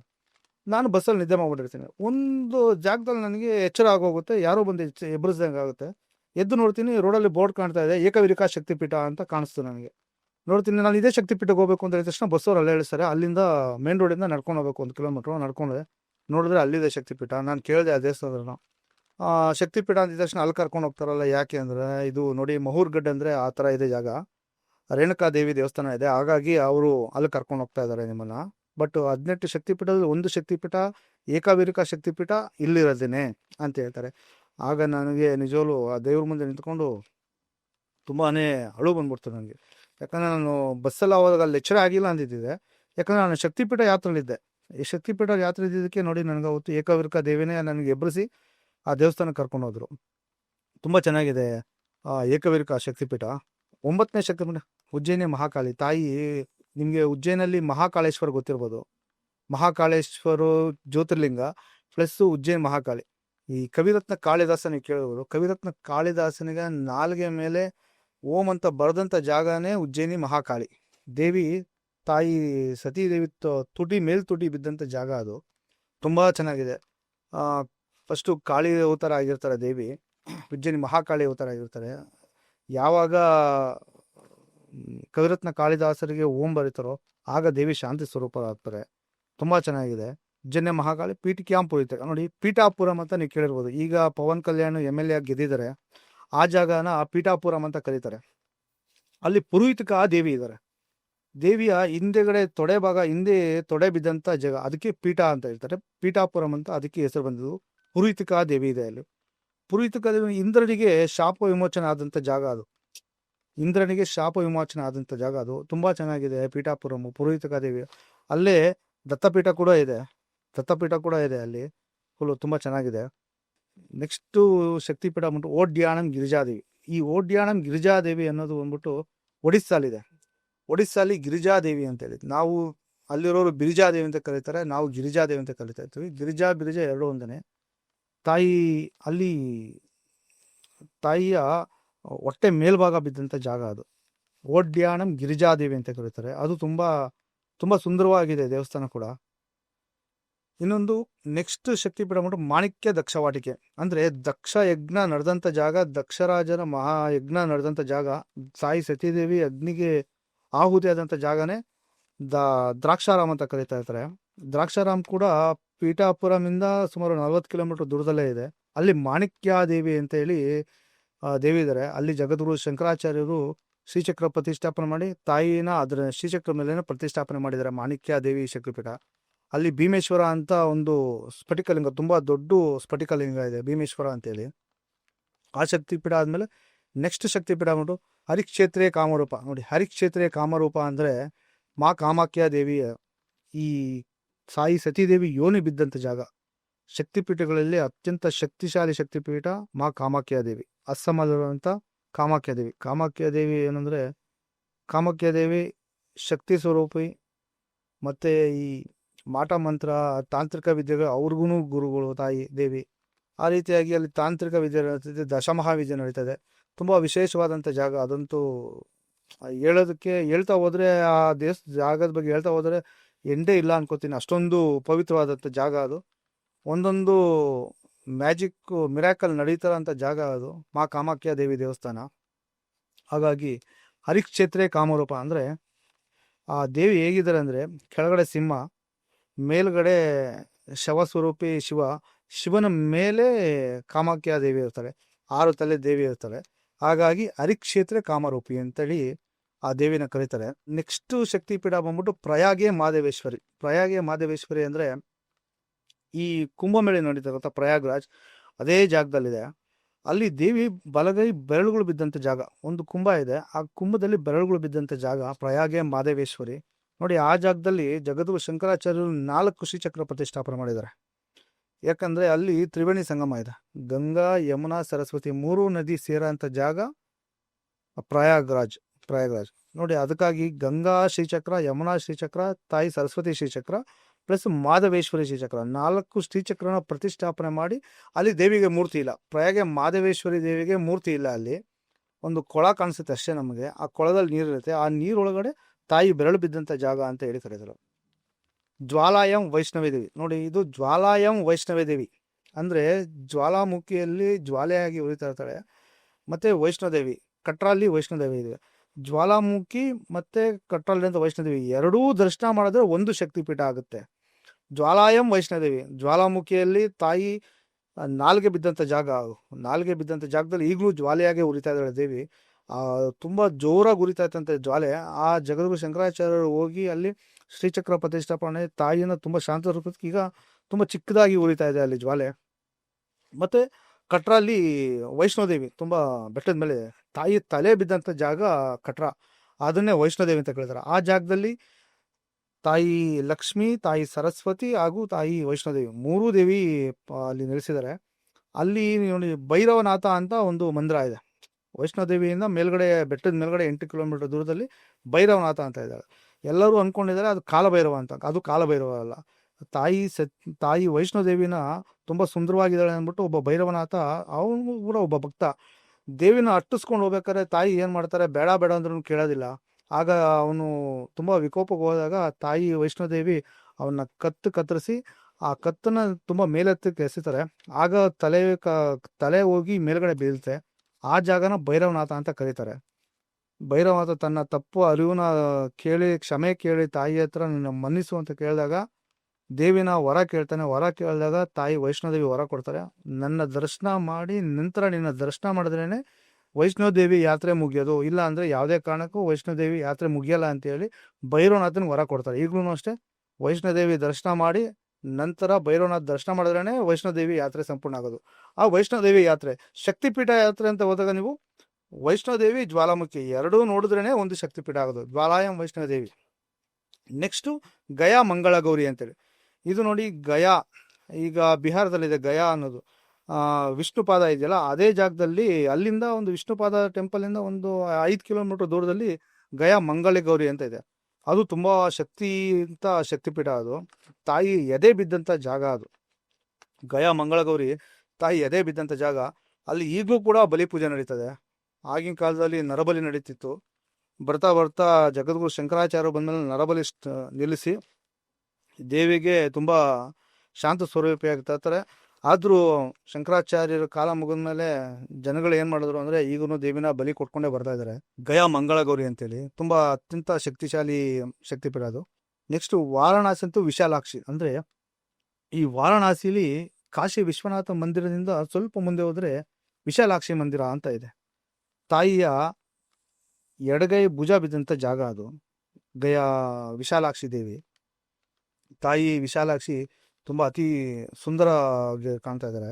ಜಗದ್ಗುರು ಶಂಕರಾಚಾರ್ಯರು ಹಳೆ ಮೂರ್ತಿ ತುಂಬ ವಿಕೋಪ ಆಗಿರುತ್ತೆ. ಈ ಔರಂಗಜೇಬ್ ಹೋಗಿ ಆ ದೇವಸ್ಥಾನದ ಹಾಳು ಮಾಡಿಬಿಟ್ಟಿರ್ತಾರೆ. ಅದಾದಮೇಲೆ ಜಗದ್ಗುರು ಶಂಕರಾಚಾರ್ಯರು ಹೋಗಿ ಅಲ್ಲಿ ಒಂದು ಶ್ರೀಚಕ್ರ ಪ್ರತಿಷ್ಠಾಪನೆ ಮಾಡಿ ಶ್ರೀಚಕ್ರದ ಮೇಲೆ ತಾಯಿ ವಿಶಾಲಾಕ್ಷಿ ಮೂರ್ತಿನ ತುಂಬ ಅತಿ ಸುಂದರವಾಗಿ ಪ್ರತಿಷ್ಠಾಪನೆ ಮಾಡಿದ್ದಾರೆ. ಕೊನೆಯ ಶಕ್ತಿಪೀಠ ಬಂದ್ಬಿಟ್ಟು ಕಾಶ್ಮೀರೇಶು ಸರಸ್ವತಿ ಅಂತ ಹೇಳಿದ್ರೆ ತಾಯಿ ಕಾಶ್ಮೀರ ಪುರವಾಸಿನಿ, ಶಾರದಾ ಮಾತೆ ಕಾಶ್ಮೀರ ಪುರವಾಸಿನಿ. ಈಗ ಪಾಕಿಸ್ತಾನ ಅವ್ರು ಅಕ್ವೈರ್ ಮಾಡ್ಕೊಂಡ್ಬಿಟ್ಟಿದ್ದಾರೆ ಅದನ್ನು, ಅಲ್ಲಿ ಹೋಗೋಕ್ಕಾಗೋದಿಲ್ಲ. ಬಾರ್ಡ್ರಲ್ಲೇ ಅದು ನದಿ ಇದೆ ಸೆಂಟ್ರಲ್ಲಿ. ನದಿ ಆ ಕಡೆ ಭಾಗದಲ್ಲಿ ಹಳೆ ದೇವಸ್ಥಾನ ಇದೆ, ಅದನ್ನೆಲ್ಲ ಹೊಡೆದಾಕ್ಬಿಟ್ಟಿದ್ದಾರೆ. ನಮ್ಮ ರವೀಂದ್ರ ಪಂಡಿತ್ ಅನ್ನೋರು, ಕಾಶ್ಮೀರ್ ಪಂಡಿತು, ಈಗ ಅಮಿತ್ ಶಾ ಅವರ ಸಪೋರ್ಟ್ ತಗೊಂಡು ಒಂದು ತುಂಬ ಅತಿ ಸುಂದರವಾದ ಶಾರದಾ ಪೀಠ ಕಟ್ಟಿದ್ದಾರೆ. ತುಂಬ ಚೆನ್ನಾಗಿದೆ. ಅದು ಪಾಕಿಸ್ತಾನ ಬಾರ್ಡ್ರಲ್ಲೇ ಇದೆ. ತೀತ್ವಾಲ್ ಅನ್ನೋ ಊರ ಜಾಗದಲ್ಲಿ ಶಾರದಾ ಪೀಠ ಮಂದಿರ ಇದು ಮಾಡಿದ್ದಾರೆ. ತಾಯಿ ಬಲಗೈ ಬಿದ್ದಂಥ ಜಾಗ ಅದು ಶಾರದಾ ಪೀಠ. ತುಂಬ ಚೆನ್ನಾಗಿದೆ ಜಾಗ. 18 ಶಕ್ತಿಪೀಠ ಯಾತ್ರೆ ಮಾಡೋರು ದಯವಿಟ್ಟು ಒಮ್ಮೆ ಹೋಗಿ ಶಾರದಾ ಪೀಠನ ಅದನ್ನು ನೋಡ್ಕೊಂಬನ್ನಿ. ಪಾಕಿಸ್ತಾನ್ ಬಾರ್ಡ್ರ್ ಅಂತ ಯಾರು ಇದು ಮಾಡಬೇಡಿ. ತುಂಬ ಚೆನ್ನಾಗಿದೆ. ನನ್ನ ಇದು ಅದು 2023 ದೇವಸ್ಥಾನ ಓಪನ್ ಆಗಿದೆ. ಬಟ್ 2023 ಹೋಗಿಬಿಟ್ರು. ನಂದು ಈ ವರ್ಷ 2ನೇ ವರ್ಷ ನಾನು ಯಾತ್ರೆ ಮಾಡಿದ್ದು. ಈಗ ಎಷ್ಟೋ ಸಂದರ್ಭದಲ್ಲಿ ಒಂದು ಪದ ಬಳಸ್ತೀವಿ ಗೊತ್ತಲ್ಲ, ಚಿದಂಬರ ರಹಸ್ಯ ಅಂತ. ಈ ಚಿದಂಬರ ರಹಸ್ಯ ಅಂದ್ರೆ ಏನು? ಚಿದಂಬರ ರಹಸ್ಯ ಅಂದ್ರೆ ನೋಡಿ, ಈಗ ದೂರ್ವಾಸ ಮಹಾಮುನಿಗಳು ಅಂತ ಇರ್ತಾರೆ. ದೂರ್ವಾಸ ಮಹಾಮುನಿಗಳು ಚಂದ್ರನ ಅಣ್ಣ ಬಂದ್ಬಿಟ್ಟು ದೂರ್ವಾಸ ಮಹಾಮುನಿಗಳು. ಚಂದ್ರನಿಗೆ ದಕ್ಷ ಪ್ರಜಾಪತಿ ಶಾಪ ಕೊಟ್ಬಿಟ್ಟಿರ್ತಾರೆ. ಹಾಗಾಗಿ ಏನಾಗುತ್ತೆ ಅಂದರೆ, ಚಂದ್ರ ಬಂದ್ಬಿಟ್ಟು ದೂರ್ವಾಸ ಮಹಾಮುನಿಗಳು ಬರ್ತಾರೆ. ಬಂದ್ಬಿಟ್ಟು ನನಗೆ ಈ ಥರ ಶಾಪ ಆಗೋಗಿದೆ, ನಾನು ಏನು ಮಾಡೋದು ಅಂತ ಕೇಳಿದಾಗ ದೂರ್ವಾಸ ಮಹಾಮುನಿಗಳು ಇದು ಮಾಡ್ತಾರೆ, ನೀನು ಒಂದು ಚಿನ್ನದಲ್ಲಿ ಲಿಂಗ ಪ್ರತಿಷ್ಠಾಪನೆ ಮಾಡಿ ಶಿವನ ಪೂಜೆ ಮಾಡು, ನಿನಗೆ ಶಿವ ವರ ಕೊಟ್ಟು ನಿನಗೆ ಅನುಗ್ರಹಿಸ್ತಾರೆ ಅಂತ ಹೇಳಿದಾಗ ಏನು ಮಾಡ್ತಾರೆ, ಸರಿ ಅಂದ್ಬಿಟ್ಟು ದೂರ್ವಾಸ ಮಹಾಮುನಿಗಳು ಎಷ್ಟು ಶಕ್ತಿಶಾಲಿ ಅಂದರೆ, ಅವರು ಯಾವ ದೇವಿನ ಪ್ರಾರ್ಥನೆ ಮಾಡಿಕೊಂಡು ಒಂದು ಮಂತ್ರ ಜಪ ಮಾಡ್ತಾರೋ ಆ ದೇವಿ ಪ್ರತ್ಯಕ್ಷ ಆಗಬೇಕಾಗತ್ತೆ. ಏನಾಗುತ್ತೆ ಅಂದರೆ, ಆಗ ದೂರ್ವಾಸ ಮಹಾಮುನಿಗಳು ಲಕ್ಷ್ಮೀನ ಪ್ರಾರ್ಥನೆ ಮಾಡ್ತಾರೆ, ಲಕ್ಷ್ಮೀ ಬರೋದಿಲ್ಲ. ಕುಬೇರನ ಪ್ರಾರ್ಥನೆ ಮಾಡ್ತಾರೆ, ಕುಬೇರನ ಬರೋದಿಲ್ಲ. ಆಗ ತುಂಬ ಕೋಪಗೊಂಡು ದೂರ್ವಾಸ ಮಹಾಮುನಿಗಳು ಶಾಪ ಕೊಟ್ಬಿಡ್ತಾರೆ. ಲಕ್ಷ್ಮಿ ಹಾಗೂ ಕುಬೇರನಿಗೆ ಶಾಪ ಕೊಟ್ಟು ಅವ್ರಿಗೆ ಅವ್ರ ಹತ್ರ ಬರೋದಂತ ಅವ್ರು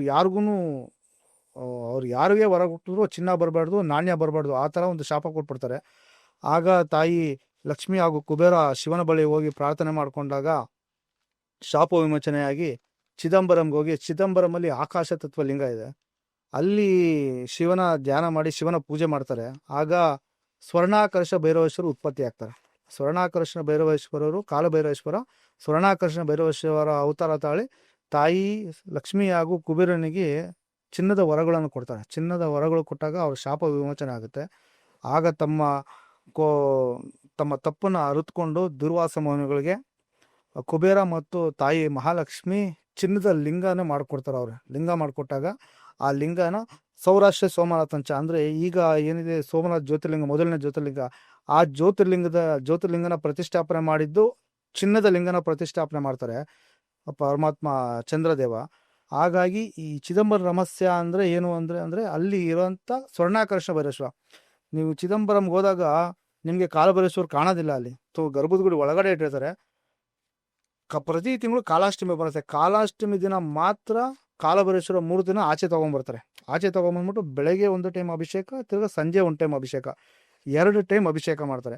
ಆ ಪ್ರತಿ ತಿಂಗಳು ಕಾಲಾಷ್ಟಮಿ ದಿನ ಮಾತ್ರ ಗರ್ಭದ ಗುಡಿ ಒಳಗಡೆಯಿಂದ ಕಾಲಭೈರವೇಶ್ವರ ತರ್ತಾರೆ. ಹಾಗಾಗಿ ಚಿದಂಬರ ರಹಸ್ಯ ಅಂದರೆ ಸ್ವರ್ಣಾಕರ್ಷಣ ಭೈರವೇಶ್ವರ ಇರೋದನ್ನೇ ಚಿದಂಬರ ರಹಸ್ಯ ಅಂತ ಕರೀತಾರೆ. ಈಗ ಧನುರ್ಮಾಸ ಟೈಮಲ್ಲಿ ಒಂದು ಪ್ರಾಕ್ಟೀಸ್ ಇದೆ, ತ್ರಿರಂಗ ದರ್ಶನ ಅಂತ. ಬೆಳಗ್ಗೆನೆ ಎದ್ದು ಫಸ್ಟು ರಂಗನಾಥ ಸ್ವಾಮಿ ಅಂದ್ರೆ ಆ 3 ದೇವ್ರನ್ನ ಒಂದೇ ದಿನ ನೋಡ್ಬೇಕು ಅಂತಾರೆ. ಇಷ್ಟಕ್ಕೂ ಈ ತ್ರಿರಂಗ ದರ್ಶನ ಅಂದ್ರೆ ಏನು, ಯಾಕೆ ಇದನ್ನ ಮಾಡಬೇಕು? ಮತ್ತೆ ನೋಡಿ, ಈ ತ್ರಿರಂಗ ದರ್ಶನ ಅಂತ ಹೇಳ್ತೀವಿ ನಾವು. ಎಲ್ಲರೂ ಅನ್ಕೊಂಡಿದ್ದಾರೆ ತ್ರಿರಂಗ ದರ್ಶನ ಅಂದರೆ 3 ರಂಗನಾಥ ಸ್ವಾಮಿಯ ದರ್ಶನ ಅಂತ ಅನ್ಕೊಂಡಿದ್ದಾರೆ. ಈ 3 ರಂಗನಾಥ ಸ್ವಾಮಿ ಆದಿರಂಗ, ಮಧ್ಯರಂಗ, ಅಂತ್ಯರಂಗ ಅಂತಲ್ಲ. ನೋಡಿ, ತ್ರಿರಂಗ ದರ್ಶನ ಅಂದರೆ ಏನು ಅಂತ ಹೇಳ್ತೀನಿ ಕೇಳಿ. ಅದು ತ್ರಿರಂಗ ದರ್ಶನ ಅಲ್ಲ, ತ್ರಿರಂಗ ಶ್ರೀಚಕ್ರ ದರ್ಶನ ಅಂತ ಹೇಳಿ. ಅದು ಜಗದ್ಗುರು ಶಂಕರಾಚಾರ್ಯರು ಶ್ರೀರಂಗಮಲ್ಲಿ ಕಾವೇರಿ ನದಿ ತೀರದಲ್ಲಿ ತಪಸ್ ಮಾಡ್ಕೊಂಡು ಕೂತಿರ್ತಾರೆ ಸ್ನಾನ ಮಾಡಿ. ಆಗ ಒಬ್ಬರು ಅಯ್ಯಂಗಾರ್ ಕುಟುಂಬದ ಒಂದು ಹೆಂಗಸು ಬಂದು ಶಂಕರಾಚಾರ್ಯರನ್ನ ನೋಡಿ, ನೀವು ನೋಡೋದಕ್ಕೆ ತುಂಬ ಮಹಾ ವಿದ್ವಾಂಸರ ಥರ ಇದ್ದೀರಾ, ನಾನು ಸುಮಾರು ವರ್ಷಗಳಿಂದ ರಂಗನಾಥ ಸ್ವಾಮಿ ಸೇವೆ ಮಾಡ್ಕೊಂಡು ಬರ್ತಾ ಇದ್ದೀನಿ, ನನಗಿನ್ನೂ ಮಕ್ಕಳ ಭಾಗ್ಯ ಇಲ್ಲ ಅಂತ ಹೇಳಿ ಆಕೆ ಶಂಕರಾಚಾರ್ಯರ ಬಳಿ ಕೇಳ್ಕೊಂಡಾಗ ಶಂಕರಾಚಾರ್ಯರು ಆಕೆಗೆ ಒಂದು ವರ ನೀಡ್ತಾರಂತೆ. ತಾಯಿ, ನೀನು ನಾನು ಹೇಳೋ ದೇವಸ್ಥಾನನ ಒಂದೇ ದಿನದಲ್ಲಿ ನಾನು ಹೇಳೋ ದೇವಸ್ಥಾನಗಳನ್ನು ನೀನು ಪೂಜೆ ಮಾಡ್ಕೊಂಬಾ ತಾಯಿ. ನಿನಗೆ ಇವತ್ತು ಆರುದ್ರ ನಕ್ಷತ್ರ ದಿವಸ ಸಿಕ್ಕಿದ್ಯಾ, ಮುಂದಿನ ಮಾರ್ಗಶಿರ ಮಾಸದಲ್ಲಿ ಬರುವಂಥ ಆರುದ್ರ ನಕ್ಷತ್ರ ದಿವಸ ನಾನು ಹೇಳ್ದಂಗೆ ನೀನು ಮಾಡಿದ್ರೆ ನಿನಗೆ ಸಂತಾನ ಭಾಗ್ಯ ಸಿಗುತ್ತೆ ಅಂತ ಹೇಳ್ತಾರೆ. ಆಗ ಏನು ಅಂದರೆ, ಮೊದಲನೇದು ಆದಿರಂಗ ಅಂದರೆ ಶ್ರೀರಂಗಪಟ್ಟಣದಲ್ಲಿ ನಂತರ ರಂಗನಾಥ ಸ್ವಾಮಿ. ಆದಿರಂಗ ದರ್ಶನ ಮಾಡಿ, ಆದಿರಂಗ ದರ್ಶನ ಆಗಿದ ನಂತರ ದೇವಸ್ಥಾನದಿಂದ 1 ಕಿಲೋಮೀಟರ್ ದೂರದಲ್ಲಿ ಕ್ಷಣಾಂಬಿಕಾ ಅಂತ ಹೇಳಿದೆ. ಆ ಕ್ಷಣಾಂಬಿಕಾ ದೇವಸ್ಥಾನದಲ್ಲಿ ಶ್ರೀಚಕ್ರ ಇದೆ. ಕ್ಷಣಾಂಬಿಕಾ ಹಾಗೂ ಶ್ರೀಚಕ್ರ ಎರಡೂ ದರ್ಶನ ಮಾಡಬೇಕು ಮೊದಲನೇದು. ಅದಾದ ನಂತರ ಮಧ್ಯರಂಗ ಅಂದರೆ ಶಿವನ ಸಮುದ್ರದಲ್ಲಿರುವಂಥ ರಂಗನಾಥ ಸ್ವಾಮಿ.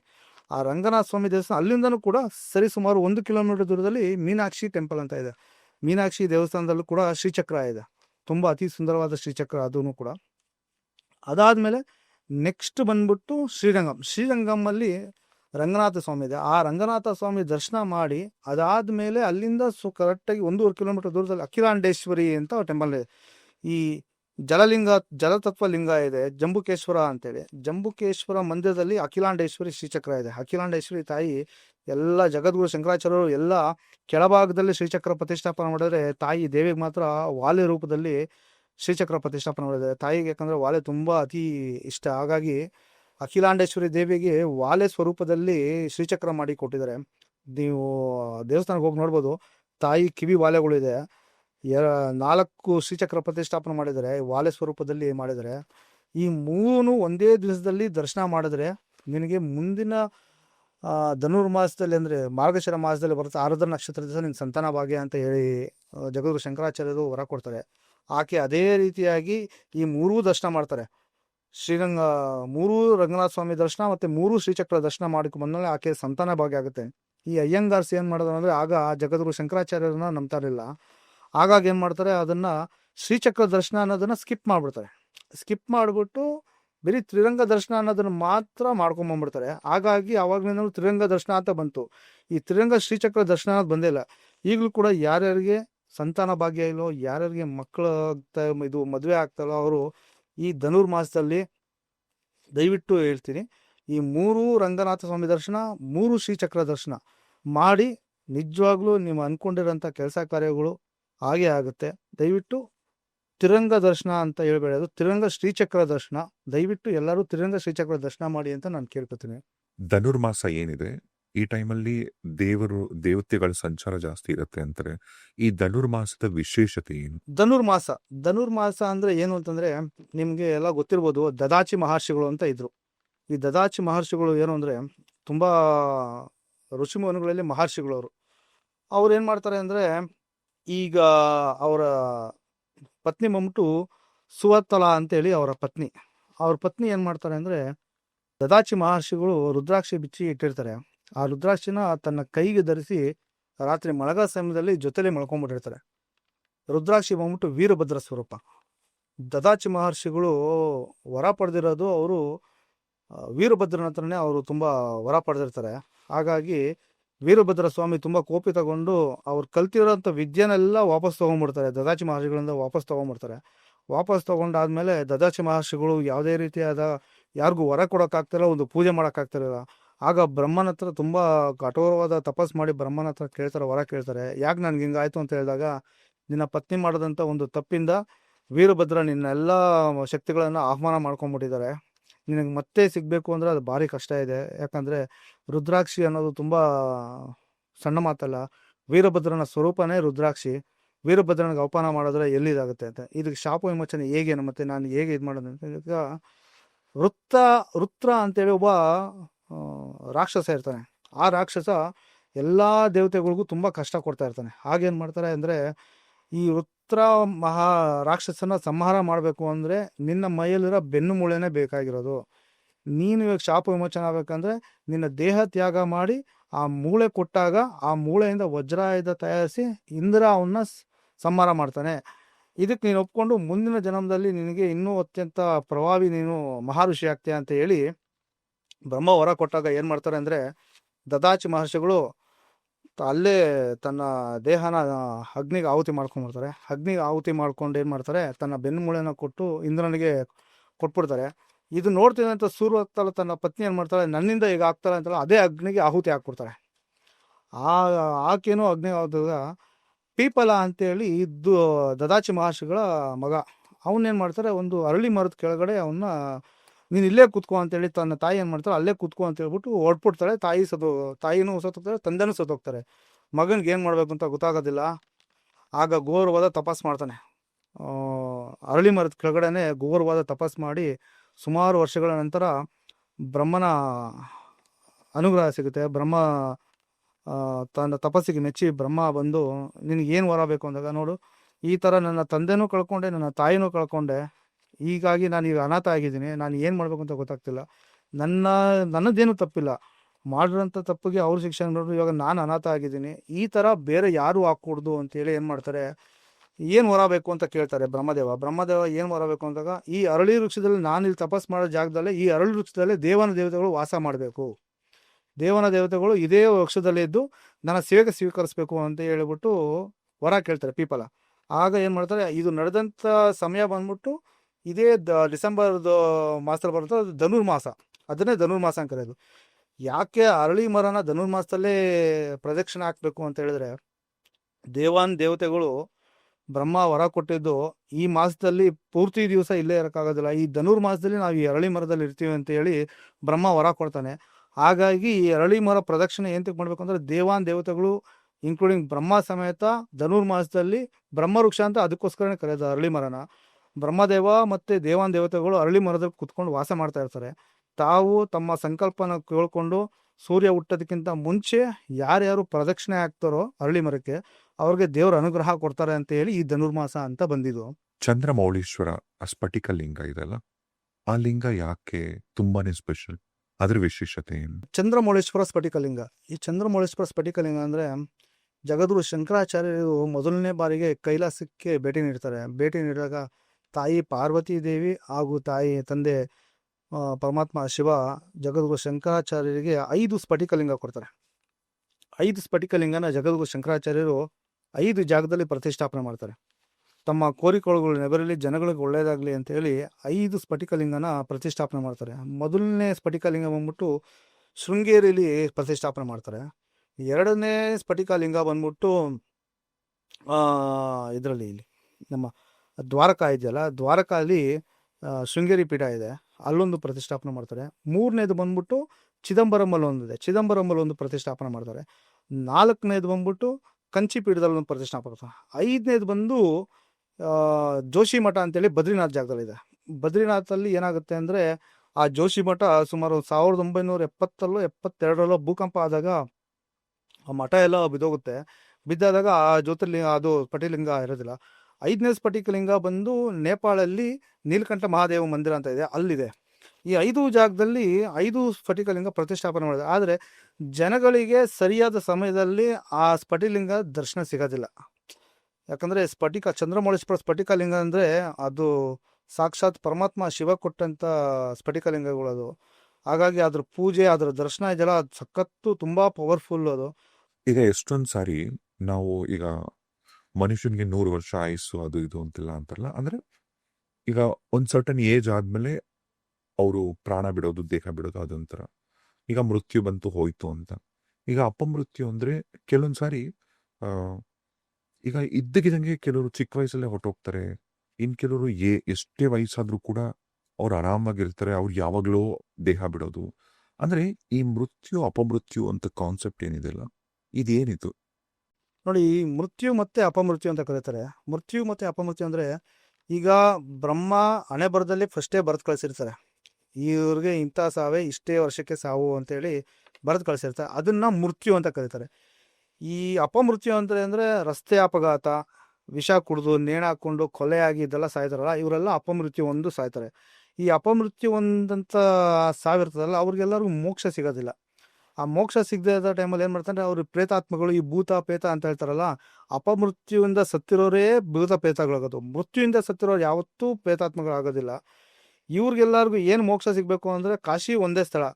ಕಾಶಿಲಿ ಅವ್ರಿಗೆ ಪಿಂಡ ಪ್ರದಾನ ಮಾಡಿದ್ರೇ, ಅಪಮೃತ್ಯು ಒಂದು ಸತ್ತಿರೋರಿಗೆ ಕಾಶಿಲಿ ಪಿಂಡ ಪ್ರದಾನ ಮಾಡಿದ್ರೆ ಮಾತ್ರ ಅವ್ರಿಗೆ ಮೋಕ್ಷ ಸಿಗುತ್ತೆ. ಇಲ್ಲ ಅಂದರೆ ಅವರು ಪ್ರೇತಾತ್ಮರಾಗಿ ಅಲಿತಾನೆ ಇರ್ತಾರೆ.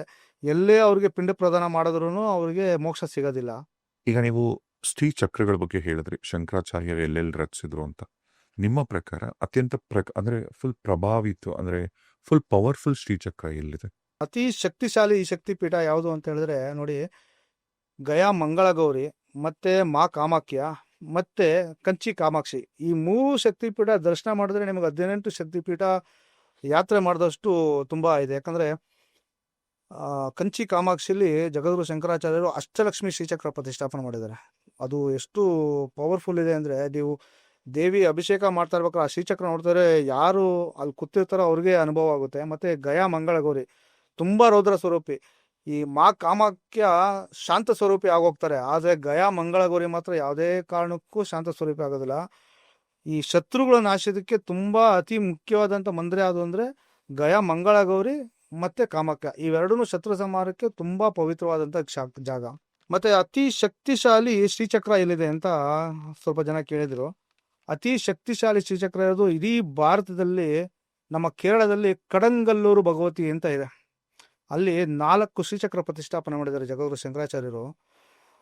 ಕಡಂಗಲ್ಲೂರು ಭಗವತಿ ಅಂತೇಳಿ ದೇವಿ ಕುತ್ಕೊಂಡಿದ್ದಾರೆ. ನೋಡಿದ್ರೇ ತುಂಬ ಭಯಂಕರವಾಗಿದೆ ದೇವಿ ಕಡಂಗಲ್ಲೂರು ಭಗವತಿ. ಎಷ್ಟು ಭಯಂಕರ ಅಷ್ಟು ಭಯಂಕರ ಇದೆ. ಆ ದೇವಿನ ಶಾಂತಿ ಸ್ವರೂಪಕ್ಕೆ ತರಬೇಕು ಅಂದ್ಬಿಟ್ಟು ಜಗದ್ಗುರು ಶಂಕರಾಚಾರ್ಯರು ಒಂದು ಶ್ರೀಚಕ್ರ ಪ್ರತಿಷ್ಠಾಪನೆ ಮಾಡ್ತಾರೆ. ಶ್ರೀಚಕ್ರದಲ್ಲಿ ಆ ದೇವಿನ ಆಹ್ವಾನ ಮಾಡ್ಕೊಳಕ್ಕಾಗೋದಿಲ್ಲ. ಹಾಗಾಗಿ 4 ಶ್ರೀಚಕ್ರ ಪ್ರತಿಷ್ಠಾಪನೆ ಮಾಡಿ ಸುಮಾರು 600 ದೇವತೆಗಳನ್ನ ಅದರಲ್ಲಿ ಪ್ರತಿಷ್ಠಾಪನೆ ಮಾಡಿ 600 ದೇವತೆಗಳಿಂದ ಕಡಂಗಲ್ಲೂರು ಭಗವತಿನ ಆಹ್ವಾನ ಮಾಡಿದ್ದಾರೆ ಜಗದ್ಗುರು ಶಂಕರಾಚಾರ್ಯರು. ಈಗಲೂ ಅಷ್ಟೇ, ನೀವು ಸಂಜೆ ಹೊತ್ತಲ್ಲಿ ಮಹಾಮಂಗಳಾರತಿ ನಡೆಯೋ ಟೈಮಲ್ಲಿ ಆ ದೇವಸ್ಥಾನದಲ್ಲಿ ಹೋಗ್ಬಿಟ್ಟು ದೇವಿ ನೋಡ್ತಾ ಇದ್ರೆ, ದೇವಿ ಕೋಪದಲ್ಲಿ ನೋಡ್ತಾ ಇರೋ ಥರ ಎಲ್ಲರಿಗೂ ಕಾಣಿಸುತ್ತೆ. ಅಷ್ಟು ಇದೆ. ನನ್ನ ಪ್ರಕಾರ ಇನ್ನೂ ದೇವಿ ಶಾಂತಿ ಆಗಿಲ್ಲ ಅಂತ ಅನ್ಸುತ್ತೆ. ಅಷ್ಟು ಕಠೋರವಾಗಿ ಕಾಣ್ತಾರೆ ದೇವಿ ಕುತ್ಕೊಂಡಿರೋಂಥ ವಿಗ್ರಹ. ಅದು ತುಂಬ ಚೆನ್ನಾಗಿದೆ. ಯಾರಿಗೂ ತುಂಬ ಕಷ್ಟ, ಒಬ್ಬ ಶತ್ರು ನನಗೆ ತುಂಬ ತೊಂದರೆ ಕೊಡ್ತಾ ಇದ್ದಾನೆ, ಅವನಿಂದ ನಾನು ಇರೋಕ್ಕಾಗ್ತಾ ಇಲ್ಲ ಅಂತ ಯಾರು ಅನ್ಕೋತಿರೋ ಅವರು ಕಡಂಗಲ್ಲೂರು ಭಗವತಿ ಮಂದಿರಕ್ಕೆ ಹೋಗಿ ದೇವಿನ ಪ್ರಾರ್ಥನೆ ಮಾಡ್ಕೊಂಡ್ಬಂದ್ರೆ ಅವ್ರ ಶತ್ರುಗಳೆಲ್ಲ ನಾಶ ಆಗ್ತಾರೆ. ನೀವು ಪಾಕಿಸ್ತಾನದ ಇಂಡಿಯಾ ಬಾರ್ಡರ್ ಪಾಕಿಸ್ತಾನ ಇರ್ತಕ್ಕಂಥ ಶಾರದಾ ದೇವಿ ದೇವಸ್ಥಾನಕ್ಕೆ ಕೂಡ ನೀವು ಭೇಟಿ ಕೊಟ್ಟಿದ್ದೀರಾ, ಅದರ ಒಂದು ಎಕ್ಸ್ಪೀರಿಯನ್ಸ್ ಹೇಳ್ಬೋದಾ? ನೋಡಿ, ಶಾರದಾ ಪೀಠ ಪಾಕಿಸ್ತಾನ ಬಾರ್ಡರ್ ಇದೆ. ಅಂದರೆ ಈಗ ನಮ್ಮದು ಪಾಕಿಸ್ತಾನಲ್ಲಿ ಹಳೇ ಶಾರದಾ ಪೀಠ ಬಂದ್ಬಿಟ್ಟು ಪಾಕಿಸ್ತಾನಲ್ಲಿದೆ. ಅದೇನಾಗಿದೆ ಅಂದರೆ ಈಗ ಅಲ್ಲಿಗೆ ಹೋಗೋಕ್ಕಾಗೋದಿಲ್ಲ. 1948ರಲ್ಲಿ ನೆಹರು ಏನು ಮಾಡ್ತಾರೆ, ಆ ಜಾಗನ ಪಾಕಿಸ್ತಾನದವ್ರು ಬಿಟ್ಕೊಟ್ಬಿಡ್ತಾರೆ. ಹಾಗಾಗಿ ಅಲ್ಲಿಗೆ ಹೋಗೋಕ್ಕಾಗೋದಿಲ್ಲ. ನಮ್ಮ ರವೀಂದ್ರ ಪಂಡಿತ್ ಅಂದ್ಬಿಟ್ಟು ಕಾಶ್ಮೀರಿ ಪಂಡಿತ್ ಒಬ್ರು ಇದ್ದಾರೆ. ಅವರು ತುಂಬ ಸರ್ಕಾರದಲ್ಲಿ ಮತ್ತು ಎಲ್ಲರ ಹತ್ರ ತುಂಬ ಫೈಟ್ ಮಾಡಿ ತೀತ್ವಾಲ್ ಅನ್ನೋ ಪ್ಲೇಸ್, ಆ ತೀತ್ವಾಲ್ ಅನ್ನೋ ಜಾಗ ಏನಿದೆ ಅದು ಫುಲ್ಲು ಮುಸ್ಲಿಮ್ ಏರಿಯಾ, ಫುಲ್ಲು ಮುಸ್ಲಿಮೇ ಇದ್ದಾರೆ. ಅಲ್ಲಿ ಜಗದ್ಗುರು ಇದು ಶೃಂಗೇರಿ ಪೀಠ ಪ್ರತಿಷ್ಠಾಪನೆ ಮಾಡ್ತಾರೆ. ನಮ್ಮ ಶೃಂಗೇರಿ ಗುರುಗಳೇ ಅಲ್ಲಿಗೆ ಮೂರ್ತಿ ಕೊಟ್ಟಿದ್ದಾರೆ, ಅತಿ ಸುಂದರವಾದ ಮೂರ್ತಿ ಕೊಟ್ಟಿದ್ದಾರೆ. ಅಲ್ಲಿಗೆ ಹೋಗೋಕ್ಕೆ ವ್ಯವಸ್ಥೆ ಎಲ್ಲ ತುಂಬ ಅಚ್ಚುಕಟ್ಟಾಗಿ ಮಾಡಿದ್ರು ಅಲ್ಲಿ ಹೋಗೋದಕ್ಕೆ ತುಂಬ ಭಯ ಬೀಳ್ತಾ ಇದ್ದಾರೆ. ಯಾಕಂದರೆ ನದಿ ತೀರ, ಈ ಬಾರ್ಡ್ರಲ್ಲಿ ನದಿ ಇದೆ. ನದಿ ಆ ಕಡೆ ತೀರದಲ್ಲಿ ಪಾಕಿಸ್ತಾನ, ನದಿ ಈ ಕಡೆ ತೀರದಲ್ಲಿ ಇಂಡಿಯಾ. ಅಲ್ಲಿ ಎಷ್ಟು ಇದೆ ಅಂದರೆ, ಲಾಸ್ಟು ಜೂನಲ್ಲಿ 4 ಬಾರಿ ಆ ದೇವಸ್ಥಾನಕ್ಕೆ ಯಾರು ಯಾತ್ರೆಗೆ ಹೋಗಿದ್ದಾಗ 4 ಬಾರಿ ಆ ಪಾಕಿಸ್ತಾನದವರು ಆ ಕಡೆಯಿಂದ ಫೈರ್ ಮಾಡಿದರು. ನಾನು ಇದು 2ನೇ ಬಾರಿ ಹೋಗಿದ್ದಾಗ ಮಧ್ಯಾಹ್ನ ನದಿಗೆ ಪೂಜೆ ಮಾಡಬೇಕು ಅಂತ ನಾನು ಅಂದ್ಕೊಂಡಿದ್ದೆ. ಬಟ್ ಅವ್ರು ಹೇಳಿದ್ರು ಪಾಲ್ಗಾಮ್ ಅಟ್ಯಾಕ್ ಆದಮೇಲೆ ಅಲ್ಲಿ ಹೋಗೋದಕ್ಕೆ ಭಾರಿ ಕಷ್ಟ ಇದೆ, ಹೋಗಕ್ಕೆ ಹೋಗಬೇಡಿ ಅಂದರು. ಬೆಳಗಿನ ಜಾವ ಅಷ್ಟೊತ್ತಿಗೆ ಹೋಗಿ ಅಂದರು. ಬೆಳಗ್ಗೆ 7 ಗಂಟೆಗೆ ಹೋದೆ, 0 ಡಿಗ್ರಿ. ನಾನು ಯಾವುದೇ ಮಂದಿರಕ್ಕೆ ಹೋದ್ರು ಇದೇ ಇದರಲ್ಲಿ ಇರ್ತೀನಿ. ಸರ್ ತುಂಬ ಚಳಿ ಆಗ್ತದೆ, ಚಳಿ ದೇಹಕ್ಕೆ ಆಗ್ತದೆ, ಮನಸ್ಸಿಗೆ ಆಗ್ತಾ ಇಲ್ಲ, ನೀವೇನು ಭಯ ಬೀಳಬೇಡಿ, ನಾನು ಹೋಗಿ ಪೂಜೆ ಮಾಡ್ಕೊಂಬರ್ತೀನಿ ಅಂತೇಳಿ ಹೋಗಿ ನದಿಗೆ ಪೂಜೆ ಮಾಡಿ, ನಮ್ಮ ಕರ್ನಾಟಕದ ಸಂಪ್ರದಾಯ ಪ್ರಕಾರ ನಾನು ದೇವಿಗೆ ಮಡ್ಲಕ್ಕಿ ತುಂಬಿ, ನಾನು ಯಾವುದೇ ನದಿಗೆ ಪೂಜೆಗೆ ಹೋದ್ರೂ ನದಿಗೆ ನಾನು ಮಡ್ಲಕ್ಕಿ ತುಂಬ್ತೀನಿ ನಾನು. ಯಾಕಂದರೆ ದೇವಿಗೆ ಮಡ್ಲಕ್ಕಿ ತುಂಬಿದ್ರೆ ಎಷ್ಟು ಶಾಂತ ಸ್ವರೂಪ ಆಗ್ತಾರೆ ಅಂದರೆ ದೇವಿ ಅಷ್ಟೇ ಅನುಗ್ರಹ ಮಾಡ್ತಾರೆ. ದೇವಿ ಯಾವತ್ತೇ ಕೇಳೋದು ಸೇವೆ. ಈ ಮಡ್ಲಕ್ಕಿ ಅನ್ನೋದು ತುಂಬ ಸೇವೆ ಇದ್ದಂಗೆ. ಅದು ದೇವಿಗೆ ಮಡ್ಲಕ್ಕಿ ತುಂಬಿ ನಾನು ಅಲ್ಲಿ ಪೂಜೆ ಮಾಡ್ಕೊಬಂದೆ. ಆ ದೇವಸ್ಥಾನದವರಂತೂ ತುಂಬ ಶಾಕ್ ಆಗೋದ್ರು. ನೀನು ಇಲ್ಲಿ ಬಂದು ಈ ಥರ ಟಫ್ ಸಿಚುವೇಶನಲ್ಲೂ ನೀನು ಅಲ್ಲಿ ಪೂಜೆ ಮಾಡ್ಕೊಂಬಂದಿದೆ, ನಿನ್ನ ಭಕ್ತಿಗೆ ಮೆಚ್ಚಲೇಬೇಕು ಅಂತೇಳಿ ಅವರು ಮೊನ್ನೆ ನನ್ನ ಬಗ್ಗೆ ಟ್ವಿಟರಲ್ಲೆಲ್ಲ ಇದು ಮಾಡಿದರು. ಹೋಗೋರು ಇತ್ತು ಅಂದರೆ ದಯವಿಟ್ಟು ಒಮ್ಮೆ ಹೋಗಿ ಶಾರದಾ ಪೀಠಕ್ಕೆ ಭೇಟಿ ನೀಡಿ ಅಂತ ನಾನು ಕೇಳ್ಕೊತೀನಿ.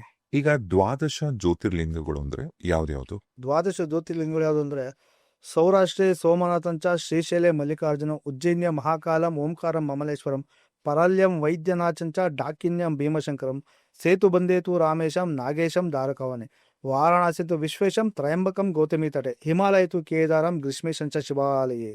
ಇದಿಷ್ಟು 12 ದ್ವಾದಶ ಜ್ಯೋತಿರ್ಲಿಂಗಗಳು. 12 ದ್ವಾದಶ ಜ್ಯೋತಿರ್ಲಿಂಗಗಳು ಎಷ್ಟು ಪ್ರಾಮುಖ್ಯತೆ ಹೊಂದಿದೆ ಅಂದರೆ, ಒಂದೊಂದು ದೇವಸ್ಥಾನನೂ ಅಷ್ಟೊಂದು ವೈಬ್ರೇಷನ್ ಇದೆ. ಯಾಕಂದರೆ ಶಿವಾಲಯ ಅಂದರೆ ನೋಡಿ, ಶಿವನಿಗೆ ಆಲಯ ಇರೋದು 2, ಒಂದು ಕೈಲಾಸ ಪರ್ವತ, ಇನ್ನೊಂದು ಗೃಷ್ಣೇಶ್ವರ ಏಂತಕ್ಕೆ ಪ್ರಾಮುಖ್ಯತೆ ತುಂಬ ಹೊಂದಿದೆ ಅಂದರೆ, ಆ ಸ್ತೋತ್ರದಲ್ಲಿ ನೋಡಿ 12 ಜ್ಯೋತಿರ್ಲಿಂಗದಲ್ಲಿ ಕೊನೆಯ ಜ್ಯೋತಿರ್ಲಿಂಗ ಶಿವ ಇರೋಂಥ ಜಾಗ 2 ಜಾಗ, ಅದು ಗೃಷ್ಣೇಶ್ವರು ಬಿಟ್ಟರೆ ಮಾನಸ ಸರೋವರ, ಕೈಲಾಸ ಪರ್ವತ. ಹಾಗಾಗಿ ಗೃಷ್ಣೇಶ್ವರ ತುಂಬ ಪ್ರಾಮುಖ್ಯತೆ ಹೊಂದಿದೆ. 12 ಜ್ಯೋತಿರ್ಲಿಂಗಗಳೇ. ಮೊದಲನೇ, ಆಮೇಲೆ ಭೀಮಾಶಂಕರ್ ಜ್ಯೋತಿರ್ಲಿಂಗ ಇದೆಯಲ್ಲ, ಎಲ್ಲರೂ ಭೀಮಾಶಂಕರ್ ಜ್ಯೋತಿರ್ಲಿಂಗ ಅಂದರೆ ಮಹಾರಾಷ್ಟ್ರದಲ್ಲಿರುವಂಥ ಭೀಮಾಶಂಕರ್ ಅನ್ಕೋತಾರೆ. ದಯವಿಟ್ಟು ಇದನ್ನು ತಿಳ್ಕೊಳ್ಳಿ. ಭೀಮಾಶಂಕರ್ ಜ್ಯೋತಿರ್ಲಿಂಗ ಇರೋದು ಅಸ್ಸಾಮಲ್ಲಿ, ಅಸ್ಸಾಂ ಗುವಾಹಟಿ ಮಂದಿರದಿಂದ ಸುಮಾರು 60 ಕಿಲೋಮೀಟರ್ ದೂರದಲ್ಲಿದೆ.